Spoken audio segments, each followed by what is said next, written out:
Hello, everyone, and welcome to Count Up Cast, where I can't even get through counting down from 5 to 0 without having a joke made in some sort of silent manner before you guys can all hear our At microphones. least it wasn't a dad joke. Also, the timing with my music was too perfect, so I was really happy with that. All right, well, I'm glad that I did that all. by accident. Yeah. So this week, we're going to be doing Count Up Cast. We're going to be talking about Final Fantasy IX. And at this point, you know exactly who's... Oh, God. Slack. Camera's not even showing it. You're not allowed to look depressed. Mine is up, so... Oh, okay. So everyone else can see you depressed. All right. Well, that's equal. That's, all right. Maybe I should Here I thought you were gonna make a joke about how much I hate this game, but love FF8 so much. Yeah, well, I mean, you do. Now you've made the joke, and now I don't have to. So, but this day we have something special for you guys. We are now known as a team, same shirt, because my camera, my camera's not showing now. There we go. Hey, well, at least my office looks nice. There we go. And well, bam! I don't even have a green screen up anymore. I'm just using the other thing. Look at.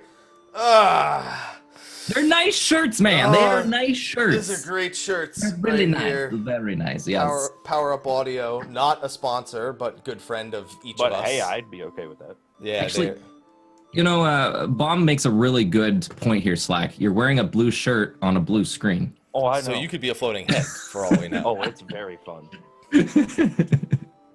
Beautiful, beautiful. Well, except for the little bit of cat vomit you had the one time, but I mean, that just didn't throw things off by too much. Don't need to worry about that. Did you get that washed up, by the way? Slack, did you wash the cat vomit? As good as it can be. I've Vomit. tried. It's just kind of stained now. Vomit is vomit, unfortunately. All right. So this week, we're going to be talking about Final Fantasy IX. I don't know if I didn't check to see if you had updated the calendar after we didn't do 7 and 8 in the same week. I haven't. I need to go update that right now. I'm doing it as we speak. For anyone that was tuning in this week thinking it was going to be Final Fantasy X, it is no. We're doing 9 because we only did 7 one week, and then we had packs, and then we did 8, and now we're doing 9. And based on the end of last week's episode, these two gentlemen have a lot to say regarding this game. It is, they're already giving me that look like, yeah, happy. Why don't you just talk about it more, man? That's just so great. I can't wait to talk about stealing in this game in particular. Hey, stealing wasn't that bad. But anyway. Don't you lie to me. No, it wasn't terrible. I think we know who had the worst experience stealing between three of us. Yeah, it's a little obvious based on the way this introduction went off. So I think it's safe to say we all played the Steam version. Absolutely. Morag, Steam version. Yes, Steam version. Okay, for anyone curious, this is one of the least... I think this is the single least ported, other than Final Fantasy 12. I think previous to this, 9 and 12 were tied for the least ported, where they were both only on a single platform. And now 12 is the least ported until early next year, essentially. So PS1 or Steam version's clearly superior. Buy it there if you're planning on playing it. So... structure show same. We're gonna start with talking about like the different characters, and then we'll talk about the combat, and then the story. And story. That's the thing. And then progression through the game before we get into announcements. You guys ready? Yeah. Let's rip this one apart. Oh man, don't be gentle. Be gentle. Did you say you needed a second, Slack? Because you went like. I was kidding. Okay. I said, all right. All right, yeah. I couldn't hear you over our laughter. All right, so first of all, we're going to talk about the different characters, the party compositions. Now, Slack, I think this is going to be something that you'll actually like about Final Fantasy IX, is it definitely made efforts to undo the homogenization of what feels like the last 3 games have had, both 6, 7, well, all of 6, 7, and 8. Where there's clearly disadvantages and advantages for each party member. I mean, Vivi is a black mage, Steiner is a mystic knight, or whatever you want to call him, because he's got the magic sword abilities. Garnet's a white mage and a summoner, Aiko's a bard and a summoner, Zidane's a thief, Amaranth's a monk and a ninja, Queena's a thing, I guess a blue mage, and Freya's a dragoon. So, was this an improve? Did this feel good to go back to this kind of way of treating the characters as opposed to the previous games? In that regard, I would say yeah. The fact that you get, actually choosing your team based on what they're capable of in battle feels important this time around. Or it at least feels like there are pros and cons. Instead of just, these characters have pros and these ones have cons. What about you, Morag? This one, well, the game was tried to be a little bit more heavy on the emotional connection to characters. So they tried to go that angle, but at the same time, they wanted to allow people to have say this person can do this person can do that. But ultimately, like you ended up having Aiko and Garnet almost doing the exact same thing still. And even then, like That always bothered me. Yeah. It was either you had a magic or you had a melee. It was still like that. It was just depending on how much magic or melee you ended up doing. There still wasn't much variety in it that allowed you to choose what you could do with those characters for full customization. So it's almost too much in the opposite direction, you would say.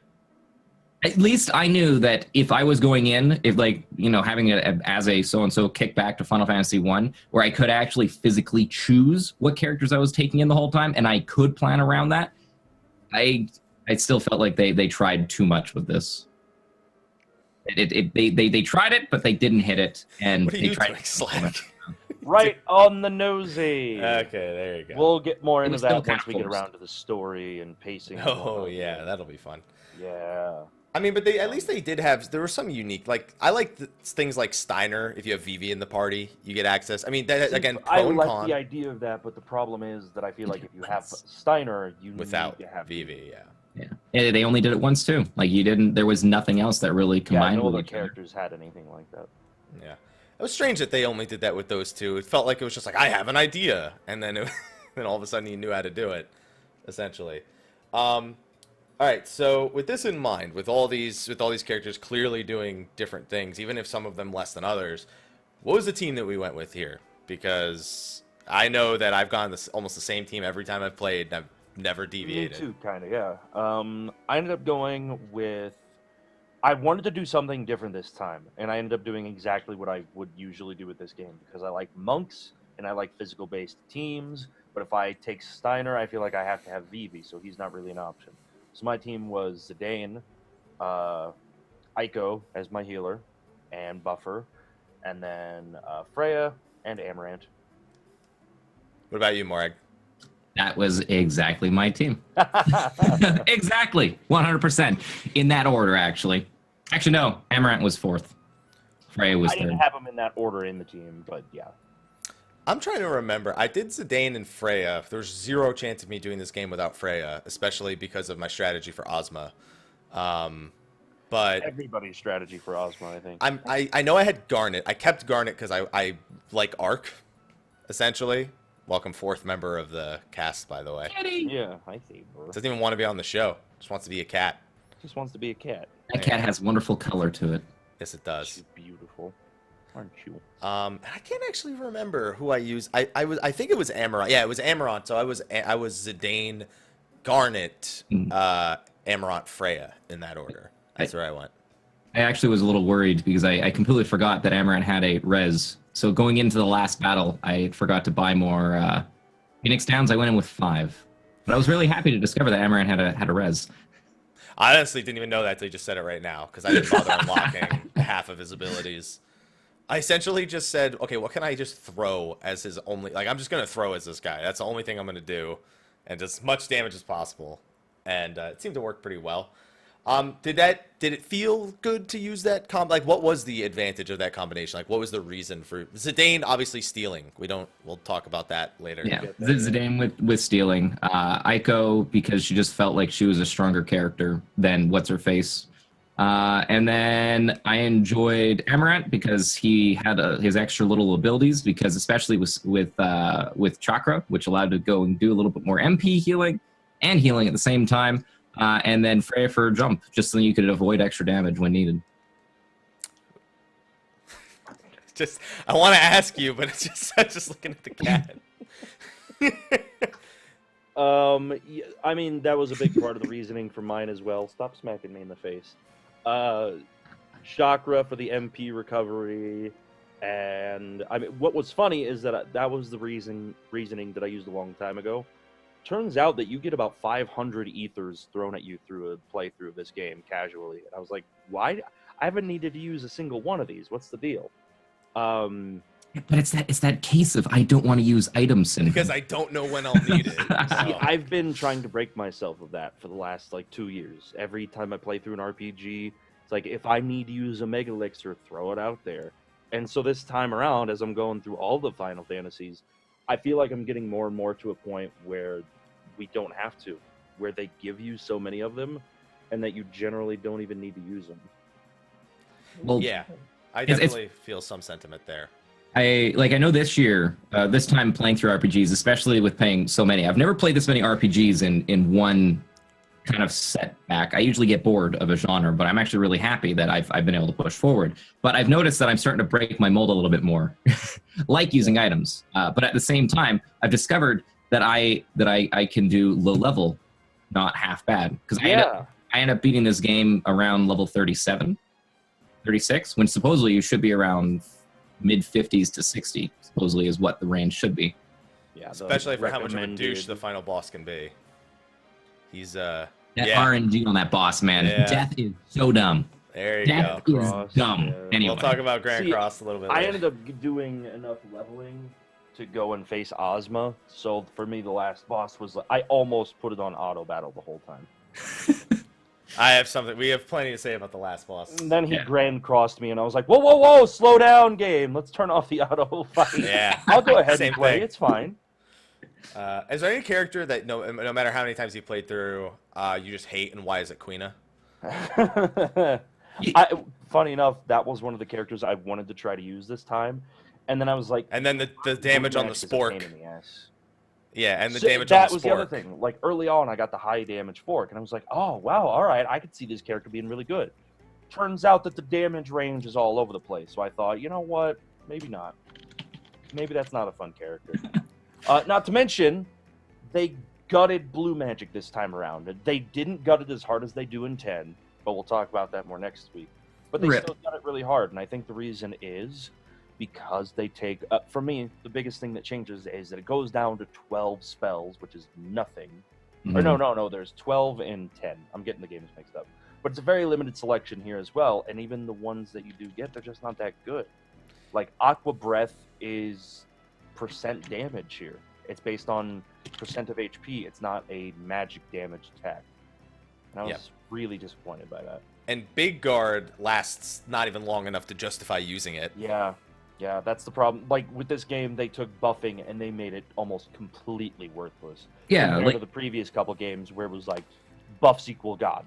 yeah, like auto abilities. If you weren't using an auto ability, it wasn't worth buffing at all, pretty much. Yeah, when we Get get to auto haste, win game. Yeah, when we get to progression of the characters, we'll be talking a lot about that, because that's actually, we could talk about it. It's coming up here because we're going to talk about combat next, and the way that buffs interact in this game are actually quite different from the way that they're calculated, their use in the other games. But before we could talk about that, Final Fantasy IX uses the ATB system again, but why is it so Actually, slow? This ATB system is broken. This is broken for two facts. Number one, so the ATB gauge is always filling up, right? Unless you're in a menu. Now, the thing that's broken about this is you can pause that ATB gauge when you end up going in, if you're using wait mode, when you go into a menu. Now, the problem is with this is if you don't pause it, the enemy's ATB gauge is always going up through these animations. And they get to choose and react no matter what. They just get to throw out every single one of the moves no matter what. You don't know what they're going to do. So they're always stacking no matter what while you're waiting for your animations to finish up, which sucks. So you can pause it, but then it's slow again. That sucks. Why is that? Now, FF7 did this the best. It always felt like they paused their gauge because you had control of what actually was happening. And I would like to actually see like actual like game science to find out if that is a thing, because FF7's ATB system, by far, so far, the best. It felt fast, it felt accurate, and you always had control of the battle. You didn't have to wait for animations to finish in order for you to react. You could react whenever you wanted. I hate FF9's ATB system. There's a lot wrong with it. There were multiple times during my playthrough where I was like, oh my god, this is going so slow. Why are the ATBs filling up slow? I guess I probably went into my config and set it like in the middle, set the ATB, the battle speed in the middle, and I'd go into the config. It was maxed out still, and I was like, oh my god. I'm And gonna then- auto battle my way through this Did- whole game, aren't I? Would you just tap F1 every so often? Oh Yeah. no, not every so often. Not every so often, yeah. Although I would say I did start playing with the controller in one hand and then my finger over F1 every time all of my ATB gauges were near empty. I just press Yeah. F1 just to get them up to full. And that's Exactly. the other thing. So the game itself is a really slow ATB, but the speed up is way too fast. On the other hand, it's like 18 times speed when you Yeah. look at the It other feels game speed ups. really That's strange. reasonable. See, FF8's speed up was weird for me because on my computer here it was a little bit slower, but when I was streaming from the other person's house, my mod's house, it was super fast. So I Yeah. don't know what they did to Huh. nines to fix it. So I don't know. That is weird. So it must be like a CPU speed thing. I don't know. Yeah. Well, and then on top of that, when you're going through the game, on top of this slow ATB gauge, it's one of those Final Fantasy games where you don't get the whole party very early. You get a lot of the characters very late into the game, and then on top of that, they're constantly breaking your parties off into different groups. Up until I guess the third disc, that's kind of a thing. And I already tell Slack has some headaches regarding being forced to use certain characters. This was the biggest problem of the game. It's the pacing overall. The pacing in battles, which we've touched on, pacing of the story, and the pacing of the characters coming together. It feels very Final Fantasy 13 in how long it takes you to get to what I feel is the real game. Yeah. You get to the part where around the end of Disc 1 or part way through Disc 2 or something where the party splits up. Freya and Steiner are with Beatrix, and they're like saving the kingdom and protecting each other, and then everybody else goes off to the other continent. You don't see those characters for the next 10 hours. But this whole time, you're still finding new equipment for them, new abilities that they could be learning, which is the actual problem behind the equipment learning system in this game, is that you spend long stretches of game without these characters on your team, and then Amarant joins halfway through the game with nothing learned. So you've got all this equipment sitting around that you have to spend the time grinding battles to teach him that other characters that have been in the game and in your team for a reasonable amount of time have already gotten the time to master so that they can equip whatever is actually effective on them. See, I would agree and disagree with you. Now, I never actually realized like the relationship and how they told the story between this and 13. That actually opens up a brand new reason why I probably hate this game, and it has nothing to do with that. It has to do with having to switch equipment out, losing equipment, being able to actually manage equipment. You know, FF6 to this day has still done this best. I want to disequip everyone. Bam! Done. Easy peasy. You know, it's quality of life options like that end up helping, you know, some of the little more like gamers that are a little bit meticulous about how you are progressing your character. This is why I love the Final Fantasy series, is how each game is very unique and how you progress your character and enjoy how you're playing it. They didn't do a very good job with this one because they felt like they tried to use too many realistic elements, like, oh well, you don't see this person, so you don't have access to this equipment. You went and equipped this equipment on a sub character, which you're probably never going to see again. Yeah, good luck. You're probably never going to see that item again. Like it's you don't know that you're going to be putting yourselves into these little holes, and they just screw you over. And it sucks. Oh It yeah, sucks, man. It And definitely especially sucks. combining that with the story itself too. So when you are trying to tell a story about like this, you know what? If they made it so then you actually kept those characters and you actually swap back and forth with them a little bit quicker, I think it would have been a little bit better. But the point is that they broke it up in such big chunks. Yeah. I think it hurt an overall feeling for it. If they made it a little bit more bite-sized, and maybe this is a change of generations of gaming too. Like maybe big chunks were good back then, but nowadays maybe they're not. Maybe the smaller chunks is more edible. They actually do both of them in this game. There's nothing on the in-between. They do huge chunks, and they do very, very, very, very tiny chunks. Well, there You're was back like and forth so one- quickly. It was like one or early two. on, before the whole big party split up, when Steiner and Garnet are off by themselves. Like, they jump between the characters every 5 minutes where there's just nothing happening for either of them at that time. It's like, slow down, let me enjoy something with somebody for more than a minute, and then let me go back to the other team and see what's happening. Yeah, a really interesting point with the first time you get Steiner and Garnet is there's not a single random encounter when you bring them. Essentially, you don't even get to a boss fight until they switch back the second time. And then it's just a really strange thing where it's like, okay, carrier, maybe watch her get naked, depending on what kind of person you are. Get on the thing and go up, and she falls asleep, and then, 15 minutes from now, you'll come back to it. I think my Steiner was level 4 on disc 2. That's how much I didn't get to fight. It also seemed like there was a major tuning down of the random encounter rate on the Steam version, because when I was going through the Evil Forest, I think it is, the early forest in the game, I didn't get into any fights until I purposely ran around for a second to test it. I was like, can I get into fights in this area? Are there enemies here? Oh, there is. Okay. And I was at the last screen of it before I got into my first random encounter. The right before the very first boss in the forest, I didn't get a single encounter before the boss. I was just like, wait a second, what's going on? Did I? And then later, I determined I might have turned on no encounters by mistake, because I found out using my regular controller, which I think I've already thrown somewhere, the shoulder buttons were somehow bound to the cheats, which didn't make sense. So I had to swap over to a 360 controller, and then everything was fine. But by default, all the games can do that. All of the Steam games that do have cheats, they can be on the shoulder buttons if you're using default controls. But there's usually like a trigger button, like you have to hold like select and R1. In Final Fantasy VIII, you had to pause the game, and then you could enable them from there. Mm-hmm. I don't remember what the quick binds were for it on the shoulder buttons of 9, but yeah. Oh, right, Ice Cavern. Evil Forest, Ice Cavern. No. Yeah, no, Ice Cavern too, I didn't have encounters. That's right. It was weird. Both those areas. Yeah, Ice Cavern's a fun one. I have some great memories of Ice Cavern as a kid. And then this time, kind of just blew through it. Yeah. I mean, one thing that I kind of liked about the combat of 9, even though it was paced really slow, is that the bosses, I didn't feel like they had to go too ridiculous on the bosses number-wise in order to get them to be moderately challenging. Like, the bosses, they hit hard at any given point if you're not over-leveled. And at the same time, they're not afraid to do status effects.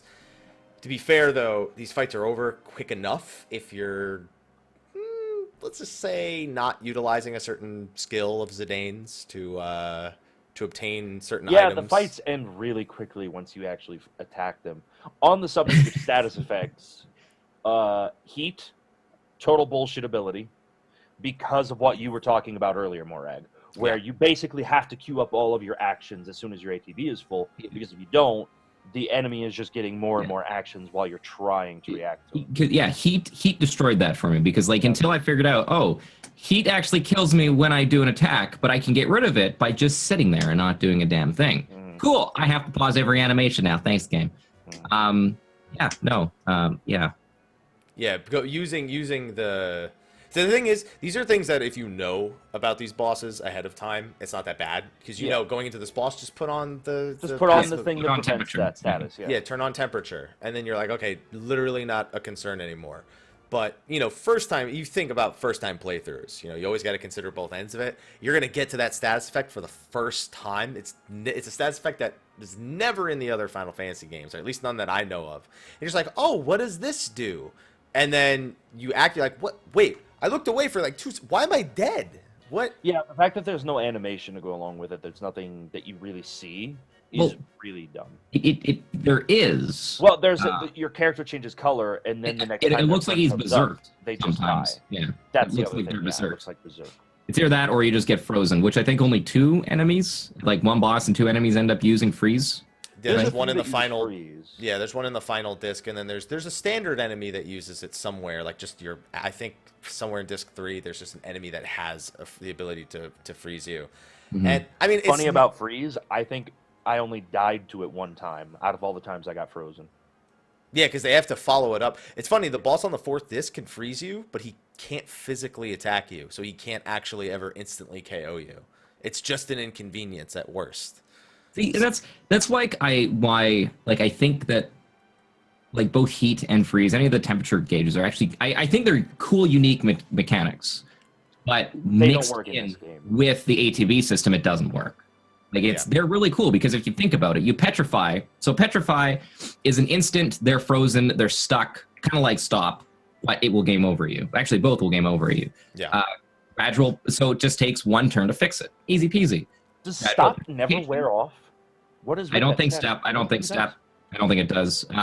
Like gradual petrification, you can at least queue it up to remove it, which is still easy. You get like 10 seconds, which again still is broken in this because you can still pause it and stuff will move. But then you have stuff where something gets instant KO'd. Again, easy, but it's a little bit more inconvenience. You have to res them up and then you have to heal them at the same time. But heat, it shifts it up a little bit. You have to actually stop and think, wait a second, I can't do anything. Same as freeze. You can remove it or they're going to die in one hit, and then you have to res them and heal them up. So it's cool. They try to find a difference between just resing and healing, so 2 moves, versus just throwing an item on them and fixing them. And I thought that was really cool. And on top of that, it's always a novel thing when you have something, oh, I'm frozen, I'll cast fire to get rid of it. Oh, I'm overheated, I'll cast ice to cool them down. It's one of those little novel things that you kind of appreciate in Like RPGs. confuse, I'll attack myself. Yeah. Yeah. And that'll, you'll knock the stupid out of them, Yeah. essentially. And this is something that, considering we're, leading up towards Final Fantasy 15, opposition of elements is a big theme of Final Fantasy 15, where if it's raining and you cast thunder, you know what? You're going to feel the effects. And Final Fantasy 9 feels like an almost good example of opposition of elements until you consider what those spells actually do otherwise, and then it just all falls apart. I'm told by my chat, by the way, that the boss that can't physically execute you when you're frozen, it does also increase the damage you take from water element spells, and these I don't know that they spams water mention that in spells. game at all. I do not believe they do. I don't think they do. There is a handful of bosses that do water. Yeah. And you cast water. It's on VV it was 22 mana. I remember that because it was way more than the. Well, other no, one. I mean we mean more like the information that when you're frozen, you take more damage. Oh, you take more damage from it. Yes. Yeah. That's more the exact thing. All right. Well, there's a lot to talk about combat-wise. There's also a lot to talk about story-wise. I think it's progression in the game itself, moving through the discs. That'll probably be the longest discussion. It usually is. But the story of 9. Okay, let me start this one. Okay, I actually love that 9 starts different from all 8 of the previous Final Fantasy games. Like, the initial premise of the game is... I like the beginning. I was a little bit intrigued. Yeah. I personally feel like the rest is love it or hate it, though. Like, as soon as you get past those charming first few sequences after Black Waltz 3. It's... For me. After Black Waltz 3, it starts just dragging. Because that's when it starts splitting you up. It Because slows down Too much. so bad. Yeah. There's too much language. Before then, there's so much dialogue. There's so much time just spent sitting around doing nothing. Mm-hmm. And if the characters were interesting, if it built up to anything, if I felt like it was going anywhere, then okay. But it doesn't feel like it does anything with all this time that it spends on the story. I mean, like you said, I like starting. I like to start. Hey, I'm a thief. I'm kidnapping a princess. That is no Final Fantasy has started like that prior, essentially. But then it quickly unravels into what feels like the more traditional Final Fantasy story, while still Did they being a ever little. tell why they originally wanted to kidnap her? They were hired. They were They were hired by By Sid. who? By Sid to kidnap? Okay, that's okay. I missed that part. Whoops. I think it's the first time you go to Lindblom. She goes and talks to him, and he's like, well, I actually hired them to kidnap I you." remember that. I remember that now. Okay. And then there was a funny matter of circumstances where it's like, well, she wanted to run away anyway. She It's wanted like, to see the world. She wanted to get out of that damn castle. And then I also like the way the world eventually expands. The characters only kind of know about this one life that they have with these specific kingdoms, and then they find out that there are other continents out there with entire other civilizations and new enemies. I like the way the world itself expands and grows larger to the characters themselves. I'd say they probably did that one of the best in this. Like FF3 was probably one of the other ones that I really enjoyed how they expanded the world too. The original FF3, but they did a really good job of expanding it in this one. Slack, any comment? I did enjoy that, but this made me think about the world map. And does this just feel like the smallest, most empty world map to you guys too? Yeah. I feel like there's nothing there. And I actually, before this weekend I meant to go try and like count up and see how many cities and dungeons there were compared to some of the old games, and I forgot to. But I feel like there's just nothing in the world. Well, the game has like a whole achievement, a whole extra quest in it to beat it under 12 hours, which which like non-speedrunning attempts, people can actually do that. As long as you're smashing the A button to get through every sequence of dialogue, because that's what will drag you down. Yeah.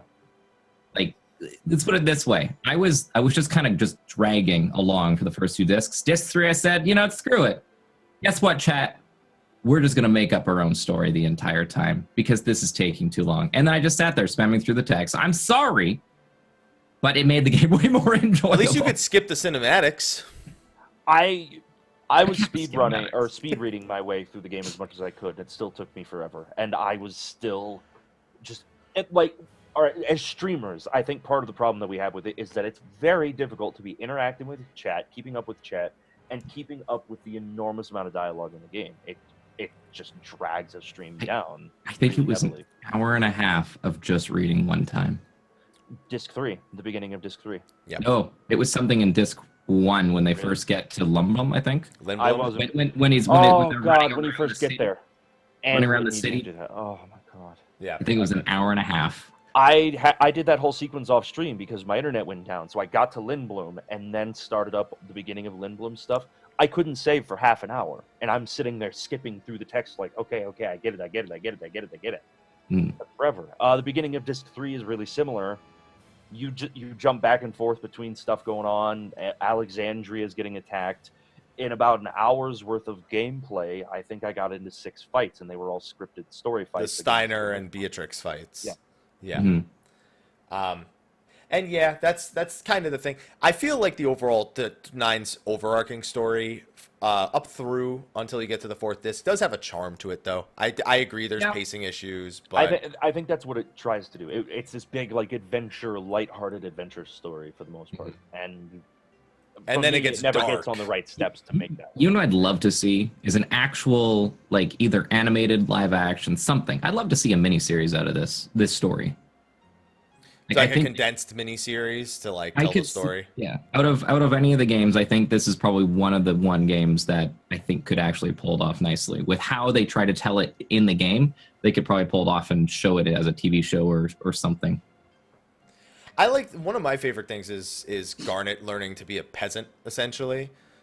Now, okay, Yeah, I got to that was ask you fun. an honest question. How many of you, when you were young, when she wanted to change her name to Dagger, you just changed it back to Garnet? Everybody. That is the dumbest name change ever. And the worst thing is, even like after everybody knows who she is, they still call her by the fake name you made back in Lindblom. Yeah. But I just love when she's like, Garnet. They call me Garnet. And sure, no one will figure that out. No one will figure out who you are. I'll just call myself this weapon here. And then the other thing, when I played through it, when she renames herself, I thought that what she did is she took the dagger and cut her hair off, but that's not until way later. Yeah. But wouldn't it make sense for her to do that early on? Yeah. Actually be able to hide in plain sight a little bit better? That was her full-on coming out at that point where she's like, I have to be me. After she chooses and realizes that she needed to be someone else later, like earlier. She had to fake it, but then she had to become it. Yeah. She wants to really be Dagger at that point. Or I'm sorry, she really wants to be Garnet at that point. That's that's the number one thing to do. So we have these other continents. We have the villain who you have no idea what he's doing essentially up until the very end. And you have Garland. I love having a character named Garland returning. He didn't knock you down. I do and I don't. Because it's... The problem I have with the game is that a lot of it just feels like, hey, remember that? Huh? It's like the Family Guy approach of, remember when that happened? Remember And when it he just knocked you brings all down? this old stuff back. Yeah, yeah. I didn't feel that was like thrown in your face. I feel like that part especially, the whole Garland with the crystals thing, everybody always praises it for that, and I just feel like it's just there and it doesn't add anything to the game for me. I don't know. And there's a lot of references to the old games, and I'm just like, I saw the whole Garland thing, like they just used another name that exists in the Final Fantasy universe, Exactly. but it didn't end up feeding any real information. They could have named it anything else in the book, yeah. and it wouldn't have mattered. I just They feel just like a went lot with of the the game name. tries to be referential to the rest of the series. And I think that's Final Fantasy as a series, though. a lot of them don't go to the distance that 9 does, though. Like what is it? The Gooch, Sakaguchi has always said that. I was gonna say, what did you call him the Gooch? The Gooch. That's his name. Please do not call Sakaguchi the Gooch. That implies very different things. It's part of why I did it. He's always said it's his favorite. He loves it, and because it goes back to all of the roots of the series, and it calls back to the older games, and it just No, I don't feel that at all, man. I don't think that it does, and that's part of why I don't like it so much. But where were we? Actually, we had a really good conversation about this. Like, what is it really going back to? What are the roots? And like near like the beginning of the game, you know, because I completely forgot what the ending and how far it ends up going. People are like, it's true fantasy game. I'm just like, okay, this is a true fantasy game. And then we start getting into some of the sci-fi stuff. Hey guys, is this still fantasy or is this sci-fi? And then like, well, it's science fantasy fiction now. It's just like. I was lied to. Then we had a really big, long conversation. What's the difference between fantasy and sci-fi, and then science fantasy fiction? Science fantasy fiction sounds like a science fantasy fiction in that plugging name. your ears and going la la la la la la la. Ultimately, it was the difference between Star Wars and Star Trek. One's an opera, one's scientific. So I'm gonna ask this question. Kuja. Yeah. So Kuja, as a villain, we've been talking about the different villains of the series. How does he stack up for you guys? Absolute disappointment. He tries to be crazy. There's this one that he just feels lame to me, and it's not because he dresses weird and all He's that. got a kind of man stuff. thong. And he's got a man thong on. It's nothing to do with that. It's just his dialogue throughout the game. He says things like, "Ooh, you managed to hurt me a little," and it's just like, how cheesy, awful is this line? I'm not intimidated. I'm just sad that this is supposed to be the big villain, the big threat to us. Well, you know, they did something which is nice, and they started doing this a little bit further in the game too, or with other games too. Is they didn't introduce him like right off the get-go.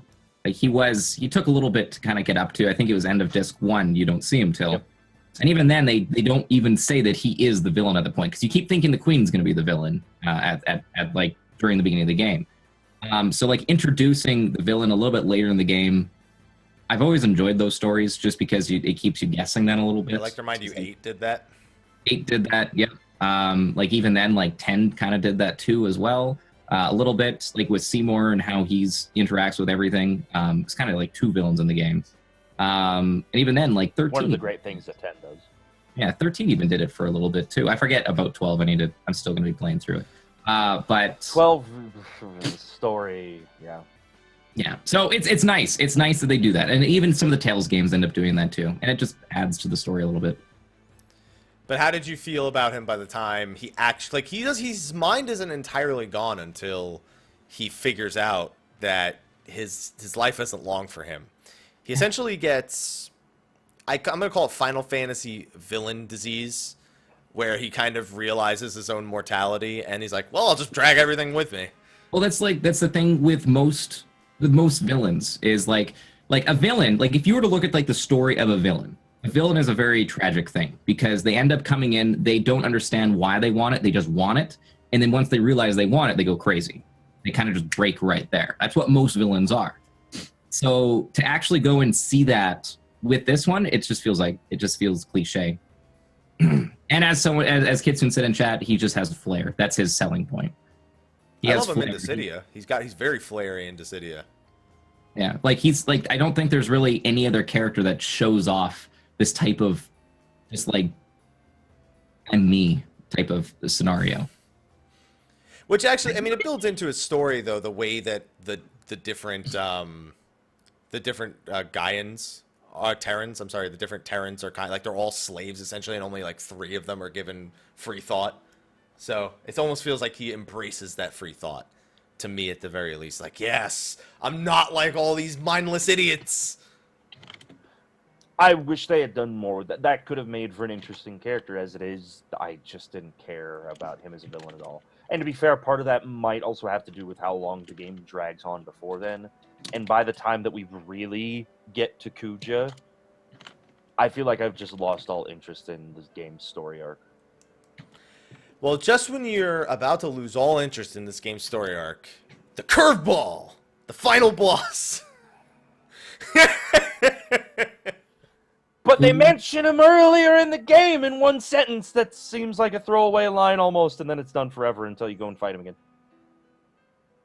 Yeah, the end boss was weird. He's referenced 2 times. I actually wanted to pay attention to this and see where it came up.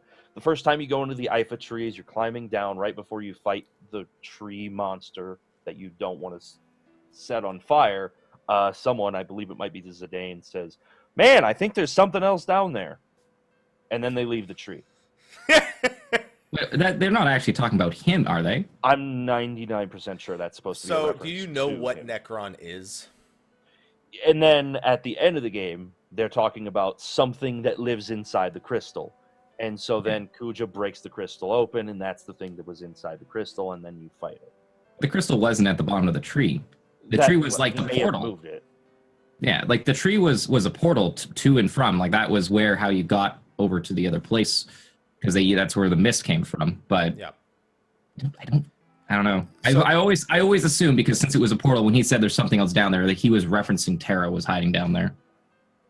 Yeah, that's what I always took it as well. And Necron, if I recall correctly, he's actually supposed to be an embodiment of Kuja's hatred and emotion, or he's born of his specific emotions and hatred, which is why he sees Kuja's intention as the intention of all mankind. Essentially, they all want to be dead so they don't have to deal with mortality, essentially, kind of thing. And then he's just like, well, prove to me I'm wrong. I'll fight you. I'll let you prove to me that I'm wrong. And if you can beat me, then clearly your cause is worth fighting for, kind of thing. There's also the fact that the original final boss was supposed to be Hades. I was going to throw that in as a trivia question. Yeah. Oh, and that was such a fun fight, by the way. Was it? It was over in like 2 seconds for me. Leveled. Yeah. No, I did it under leveled as well. And it was really fun. It was a really fun, like, iffy fight, trying to like get like the right composition. Because again, I ended up going in at like level 35 or 32 to that fight, so it was fun. Yeah. So I mean, the fact that it was going to be Hades might be part of why it was like, oh, there's something else down there. There's something down And there. Hades being the gatekeeper to hell, it would have made Yeah. more sense. Exactly. Essentially. And we'll talk about Hades in a little bit, because he as a character is it feels like they wanted to do more with him and they just didn't. But I mean, let's be honest, even if Hades had been the final boss and not Necron, it still would have made zero fucking sense given the rest of the context of the game. If they had built up to it, because I mean, what's happening? All of the souls are being trapped here. So who's the gatekeeper to hell? Who's got to do with souls? Who's holding those souls back? Who do you have to kill to free the souls so they can get back to life on Gaia? You have to beat up Hades. He's plugging it up. Like a bear eating leaves before winter. I don't know, like the Like if story they had goes, built up to that, it could have worked. the story goes in so many different directions, especially with like saying like there's two worlds kind of merging together. Who's the original? Who's not? They're trying to pull space into it to go and represent this is them coming together. And then to go and show that they do have the crystals that are kind of there as well too, but they don't talk about the light crystals, they don't talk about the dark crystals, they talk about the crystal. And Yeah, that was it's for them wanting to go back and take a look at the original reason why Final Fantasy exists and kind of build off of it. Like I could see where, like, you know, the Necron could be something like, you know, the darkness from 3. The crystal itself was the embodiment of all the crystals, while having the 2 planets kind of being the light and the dark of like fighting over who exists, and with Necron at the center kind of existing. It's like, I'm going to control both of you guys kind of thing. So I don't know. They try to do a lot with the premise of we're trying to go back to our roots, but ultimately for probably brand new people to the series, you know what? It probably was really a nice treat. For people that were going in expecting something, but and told that it's going to be something the same, it was something that just didn't make sense to a lot of people. So to be clear, I'm being asked about the shirts. This was not planned. Morag and I happened to be wearing the same shirt, so Slack got up and went and got his. I had to, yeah. Yeah. God man out. So yeah, just another shout out to Power. Thank you, Kevin. Kevin was actually in the chat there earlier. I think his quote was, ha ha ha ha ha, FF10 style. Speaking of which, when we get to talk about that next week, I'm totally playing the Titus OST behind my stream. When we came across that scene yesterday, I purposely hit escape, muted audio tracks, and let that whole scene play out, and then unmuted it. We were a no ha ha ha zone, and we still are. No. You know what's funny? He's now been taking like every popular song in Final Fantasy. Like he did One Winged Angel, which sounds great. Yeah, Aerith's theme. Ha ha ha ha. Aerith's theme with Titus MIDI here. Oh yeah, that's another one. It's funny because Man with the Machine Gun he did also. It's funny because like the only reason why this resurfaced is because he ended up going and doing it with the game audio. But like this mod has been out for a while that goes and change all of his stuff. So it's cool to go and see him continually work on this project. But I'm a little bit afraid. It feels that he's a little bit obsessed now. A little bit. Well, I mean, everyone loves it, and he's just like, how many songs can I do this with? It's amazing. Oh, man.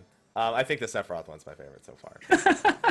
So, overall, story, Final Fantasy IX, where are we ranking it? I know you gave it 2 thumbs down, but comparatively to the other games. Just purely on pacing, it's my least favorite. Pacing, okay. Least favorite. Wow. Above 8, probably below the others. Maybe below 5, but 5, like not counting 1, 2, and 3. Those are just kind of like generic throwaway story, kind of. Yeah, and 5 feels a lot like those as well. So well, Final Fantasy 2 is more like Star Wars, the way I look at it. From what we've done so far, between 4, 6, 7, 8, 9, I'd put it above all of them except for 4, 6, and 7. Okay. I actually like this story quite a bit in 9. Despite the pacing, I get the charm to it. To be fair, I don't find many of the specific characters interesting. Vivi's the only character I actually even care about, and you kind of lose track of his story at certain points. Like his story's like the center point, and then as soon as it feels like it's supposed to be very important, but I just don't connect with it at all. I just don't care. That's the problem. Like in the game, like I've been told that each character kind of has like its own unique story, but the story of the characters only is there to fit the overall arcing story. They completely drop off characters. You don't get to know anything else about them. They bring up little pieces about it, and it feels like it's tailored right into the next character. It's tailored right into the next character. Vivi is all about having the parallels between him and Kuja. Kuja is confused because Vivi was confused. If Vivi's found a way around it, why can't Kuja get a way around it? Like it's all the characters are purposely fed to you just to tailor the story, and it sucks. Make a story with characters that actually fit the story. Don't make the story around. Don't make the characters about the story. I don't know. They should be individual of the story. The thing for me, I don't like most of the characters in there. I don't feel like most of them change. I don't think like there's any growth. Same interactions keep happening over and over. It's like, hey, remember how Steiner doesn't trust Zidane? We're still doing that. He's still being a jerk to him. You know how Queen doesn't know anything except eating? We're still doing that. You know how Amaran is a mercenary and we pretend that he has some character development by sitting on a pillar by himself? And then after you level him, immediately abandoning you in the next dungeon. Oh wow, I really like this character. All right, let's go in the next dungeon. Be like, fuck you, I'm going and doing this on my own. I'm doing it by myself, and then I'm just gonna lounge around because I'm too cool. Man. Yeah. All right. Well, now we get to talk about what my favorite part of 9 is. That's progressing through the game. I can already see the deep breath from a Slack. I was gonna say, didn't we just shit all over the? No, we didn't. No, we didn't, but we're about to. So Final Fantasy IX tries to tie in as many new ideas to the progression as it possibly can, especially when compared to 8, which almost discouraged progression, in a sense, other than strictly drawing magic and playing card games. Some of that's still here, but one of the first actions that I think we need to talk about with progressing through the game is the armor system of Final Fantasy IX, which is probably one of their greatest blunders for reasons that it's not communicated to you well at all. Now, the part of armor that's communicated to you well, You equip armor, you kill bad guys, you learn new skills and magic. Cool. Other than the problems that it comes with splitting up the party, totally makes sense. The problem is that what they don't tell you is the way armor affects your level up scaling. Yeah, I thought you might get into this. I didn't know about this until I looked up a guide on how to kind of prepare, how to best maximize the damage on thievery. And it turns out that I just did basic attacks with Zidane anyway. But in looking this up, you have to have each stat has like different ways that they level up too. For example, speed can increase a bonus amount. It increases every 10 levels, so at level 10, 20, every level it ends in a 0. You get +1 speed. It can also go up if you have plus speed items equipped, and the rate at which it goes up is weird. It's annoying. Doesn't make any sense. And then I think for speed, it can also go up based on what plus strength and plus magic you're wearing. So if you have enough of a plus to each of those stats, they come together and they get you a speed up every once in a while. Wait. Just to confirm here, because I didn't actually, this is like one of the first games that I did not look up any of the technical information on. Okay. But you're saying that depending on what gear you're wearing, when you level up, you get different stats. Yes. I want to smack my camera right now. I want to take it and I want to smash it. And that information... I completely agree. I was so mad when I read about this mechanic. Yeah, and on top of that, even when you do this, the majority of the best skills in the game don't even scale with stats. A good example is, as you just said, thievery. Its calculation is based on the number of successful steals you've managed to complete throughout the game, as well as your speed. As well as it's your speed. And it's like number of successful steals times your speed divided by 2. Yeah, and there's a lot of things. It was just steals. The sheer number of stealing I did to try to level this up so it did good damage is absurd. I got it up to doing about 4,000. So when I went to go fight Ozma, I was like, okay, let's see how much damage I do to Ozma if I just throw on MP attack and bird killer. I was swinging for 9,000 damage every time, and I was like, why did I waste all that time even trying to get thievery boosted? What was the point? There is a reason to use thievery over a basic attack. I don't remember what it is. He won't counter with Berserk, probably. No, he does counter some abilities with Berserk, though, because he would counter Dragon Crest, which was really... Well, he also does Berserk at set intervals of his health being lost, so it's always possible if you push him below a certain health value, he'll also automatically use it, and then you just have to have Reflect. But don't worry, I've got plenty to say about Ozma, because and on top of that, we talked about how in Final Fantasy VIII, it felt like the menus were missing information. Final Fantasy IX may be even more guilty of it, because every piece of armor has additional effects that it does not tell you unless you press the help. Yeah. Well, okay. No, that was fine, because I understood that. I don't mind it being off the screen, but at least it's there. You can find it rather easily. Mm-hmm. I was always bothered by the fact they couldn't just make... it's been done. All right, it's been done before. I wouldn't say it was hidden because you could at least find it. Yeah, it's not hidden. It's in the same way that if you level up while wearing plus strength gear, you'll get more strength as you level up. It's not like that, but no. Yeah, I like the idea of the variety of equipment in the game. Like you've got tons of different things happening across your gear. You've got physical absorb holy on this one. You've got null earth on this one. You've got earth damage up on this one. Not that there's that many sources of earth damage. Fenrir, and do you even get a quake spell in this one? I don't know. No, I don't think you do. So maybe kind of might. I don't know. And then if that can boost your damage on elemental weapons, it would work there. But I don't even know of any earth weapons off the top of my head. Maybe like some of that there was meant for people that wanted to like speedrun the game a little bit more. Quinna did have earthquake. Okay. That's why we don't know it exists. Okay. Yeah. But it felt like it was there for people that wanted to use it and abuse it, I guess. But ultimately, it wasn't needed. So I can appreciate the devs putting in that extra effort, kind of like in FF10, how they have mix, and no one actually knows how to use it fully properly unless they have a list in front of them. It's just a guide, yeah. Yeah. But it's kind of nice that it is at least there. Yeah, I appreciate that it's there. It's just that there's no need to take advantage of it most of the time, because boss fights are just over. They just end so quickly. On top of that, during a boss fight, you probably want to have a piece of equipment on. Saber, can you not, please? You want to have a piece of equipment on that you're learning an ability from, because bosses give a bunch of AP. So you can't really, generally, you're not wanting to gear towards, oh, I'm going to maximize my output and input on this fight. So I'm going to equip things that are upping my damage for this element and all that. It's just not necessary. I want to survive as long as possible so I can get the words couldn't steal, couldn't steal, couldn't steal as many times as humanly For me, possible. it's like once you get to the point of the game where you have a white mage again, because it pisses me off early on, like Gizmaluke's Grotto, where you don't have a white mage on your team.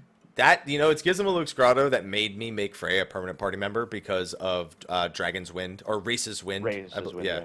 Yeah, what is it? What boss fight that made me realize I had that? The book. I did the book. Oh, the optional boss. Yeah, the optional boss. When I learned that when I was trying to kill the book and at a lower level, that spell saved my ass. Yeah, absolutely. Regen is one of the very strong buffs in this game. A lot of the other ones not so good. Regen is amazing though. Yeah, auto regen I used for pretty much most of the game, and then at the end I didn't have enough points to have regen and haste, so I just kept haste. Yeah. Well, the thing is, what makes regen strong in this game makes other spells a little weaker. So the fact that, as you're saying, ATB gauges are always filling, it means that regen always generating ticks, so long animations. The ticks of the in-game clock are still going, so that the regen occurs more often. It makes having regen on while using a summon like Arc or Bahamut very beneficial, because you can essentially use them to regenerate all of your health. The thing is, buffs and debuffs can also wear off mid-animation, and one boss in particular this becomes a problem is the Ogre with the Fairy Flute, because he can cast his Earthquake ability, and your float can wear off while it's in the middle of casting, and there's nothing you can do about. Like, it's in the middle of the animation, there's no way to react to it. You just see your characters, they're floating, and then all of a sudden you see them all drop down, and then the spell hits you. But there is a way to stop that, because that's tied into the ATB gauge. Yeah, that's into the ATB. If you know the ATB weight trick, you just go into a menu, and your buffs, you keep your float, but regen won't tick. But if it's long animation and you're not going to queue up any abilities, you can just let the animation keep ticking, and you're good to go. That's why I hate this ATB system. Yeah. It's so broken and ass backwards. Essentially, and this is never information that you're given either. This is information that's kind of there, and we know about it from the game being as old as it is. Yeah. Essentially, after all this time. That doesn't make it good. Unfortunately, that does not make it good. And speaking of which, I just brought up the Fairy Flute. The steal mechanic is by far the game that has made the steal infamous in the series. Yes, there are other games where stealing is very beneficial and important. A good example, I think, is Final Fantasy IV, where you steal for example, the best spears stolen from Odin. Mm-hmm. That's 3. That's 3. Yeah, that's 3. That's what. That's 3. Yeah. Okay. But though, I mean, example. But this game, it's literally, if you want to break the game, you will steal every item from every boss that Zidane is available to steal from. I don't even feel like it breaks the game that much, because a lot of the time you get the item in the next town. Sometimes you get the item in the next town. Most of them. For example, Fairy Flute is one of them that does not seem to be the case for. It's either you farm for money, or the resource that you need to craft the item, or you steal it. I felt that it was overall, it was worth stealing because it was less time. Yeah, and like for a good example, the reason why you steal the Mage Masher off the very first enemy in the game, when you have, by the way, it's the easiest one to steal because you have 4 party members that can steal, which you very quickly. I didn't do it. Oh my god! You don't just steal the Mage Masher because it's OP for literally that point in the game. It's also you get another Mage Masher from a chest later, and those are the only 2 Mage Mashers you'll have, and then you can synthesize them into his next weapon.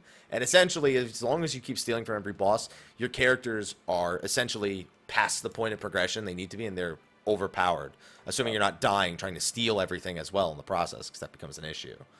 So stealing, how much I can tell how much Morag did. Slack, how much stealing did you do? Most of it. I stole everything up until around the time when you fight the 4 guardians, and by that point I was like, you don't really need steals at that point. Yeah, there's no point. I stole from I went back to stealing some more when I went up against Kuja. On Terra. I got the ninja suit from him. If I ever stole from a boss, I stole until I had everything. So I think that's when I actually stopped, was the Kuja fight on Terra. That implies that you got the demon mail from Tantarian. which is the 0.39% steal rate item that I think he I did, has. yeah. Who is Tentarian? What That's disc? the book. That's the book. Oh, I went for that. Yeah. The Demon Mail. That's Yeah. a 0.39%. An optional fight, you said? That was optional. Yeah, you can Okay, do it. then I You don't can, think I fought him. you can do it in the timed section when you're in Alexandria, or you can do it when you return to Alexandria in the third disc. He's a book in the library. Okay, no, I never fought him. Yeah, he has a Demon Mail, which you can steal really early on, essentially. And he's a pretty easy boss to cheese if you want to beat him on disc 2. So is his pros and cons.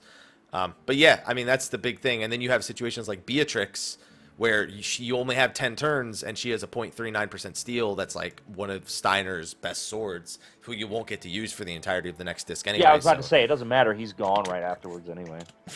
Yeah. Fairy Flute's another big one. So Fairy Flute, with the rate at which I progressed through the game after I got the Fairy Flute, it was only about 2.5 hours before I could have bought the Fairy Flute from an NPC. Okay. So I think that's probably the one that it takes the longest. That or some of the very late game steals. I literally got so frustrated, I pressed all my cheats and made sure Zidane was the only one alive, and I just spammed steal. And I sat there for 20 minutes doing it. And then it finally happened. And I was so happy. I got lucky. So I happy. finished it in around 10 to 15 minutes without doing any cheating. I'm going to find you. See, I didn't do the fairy flute. I don't blame you. I will not judge you for not doing it. I was already kind of underleveled at that point too. That's not a boss you want to fuck around with stealing And- underleveled. Yeah, no, I just had to get out of there. I'm just like, no, I'm not going to worry about this time. I'm out. I did it the first time when I played through the game. I didn't do it the second time. I remember because you said you did it really fast the first time you did it when you played it however long ago. Yeah, it was actually 2 years ago now. 2 years ago, pretty much to the month, almost. It was through It was through December 2 years ago. But yeah. Yeah. Another thing that Final Fantasy IX has going for it is brushing cats. Yeah. It's enough dialogue that it gives you all the time in the world to brush your cat. There you go. It had a card game. Final Fantasy VIII Triple Triad was, whether out of necessity or genuine interest, a hit. And I so love they're like, Triple Triad. let's Love make the genre. another one, but we don't want to make Triple Triad again. People are just going to say we were lazy and we copied it. No, let's make an entirely new one called Tetra Master. And Let's add some rock, paper, scissors. You can't tell if you're going to win or lose on. yeah, so it essentially turns what was before a strict number game into a hexadecimal number game that most children are not going to fucking You're understand. simplifying that. You're simplifying that because Hex had nothing to do with the RNG mechanic whatsoever. There is, I don't remember what, so I know that the letter being P or M means physical or magical. I do not remember what any of the other numbers or The first one was your attack. Yeah, the first number is their attack. The second letter. one is their. Then there's the letter. The letter. And the first number is their defense against physical, and the second number is their defense against magical. Yeah, Okay. but it doesn't matter if you had 3 attack that was magical going up against a 0 magical defense. You still end up having this weird RNG mechanic where you had like 20 points and they had 2, and they could still win. That's like when, and we'll talk about this next week with Final Fantasy X, where you go to intercept the ball and blitzball, and it's like you have 10 catch and they have like 8 throw, but you RNG your way to the point where it passes with like 2 remaining. Yeah. It's like- well, and even then too, like, yeah, like there's a little bit of RNG in that. Just like, okay, at least with that, you know the probability because it takes the numbers you see on screen. The numbers in Tetra Master feel like they're just made up.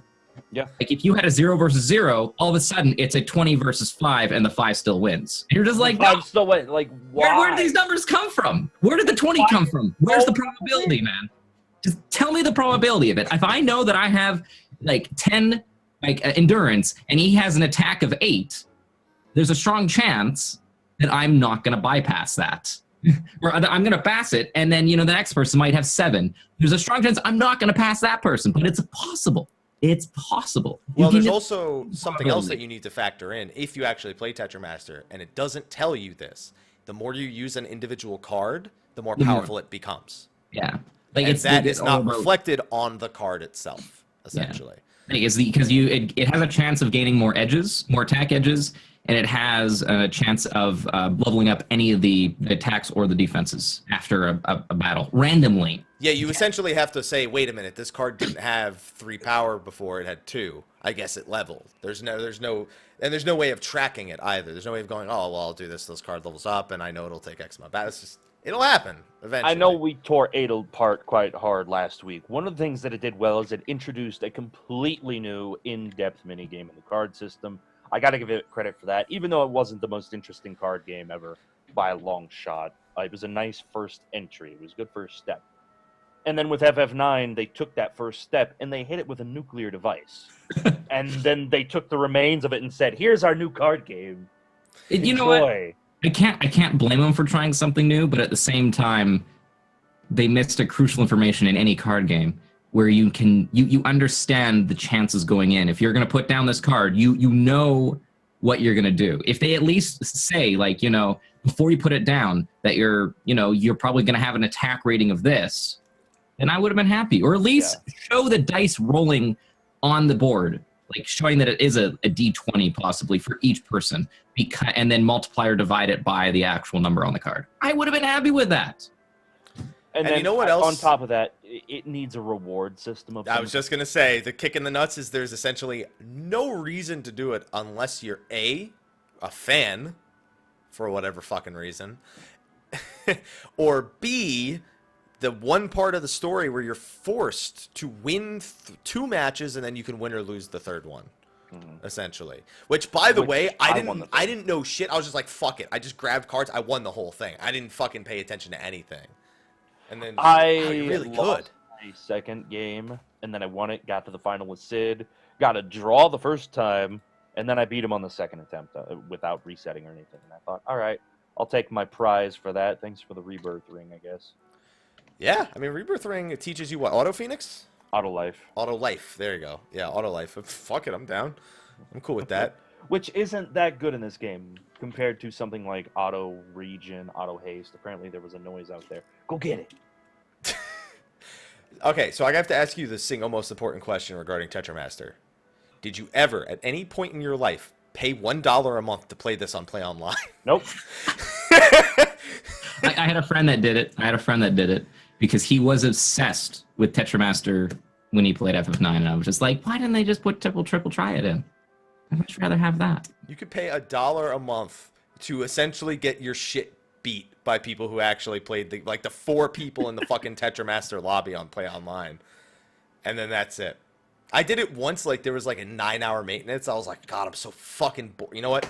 Fuck it. I'm paying $1. Here's Tetra Master. I played 3 games. I was like, this was an awful mistake, and then I forgot to cancel it, and I paid another $1 the next month. You gave them $2. You got robbed. I haven't even given like Mobius Final Fantasy $2. I paid $2 to play Tetra Master. God. Oh man! Another mini game in Final Fantasy IX, one of significant importance compared to Tetra Master, is Chocobo Hot and Cold, which I don't remember hating as much as I realized that I didn't like this. I didn't even touch the mini game, not a single time.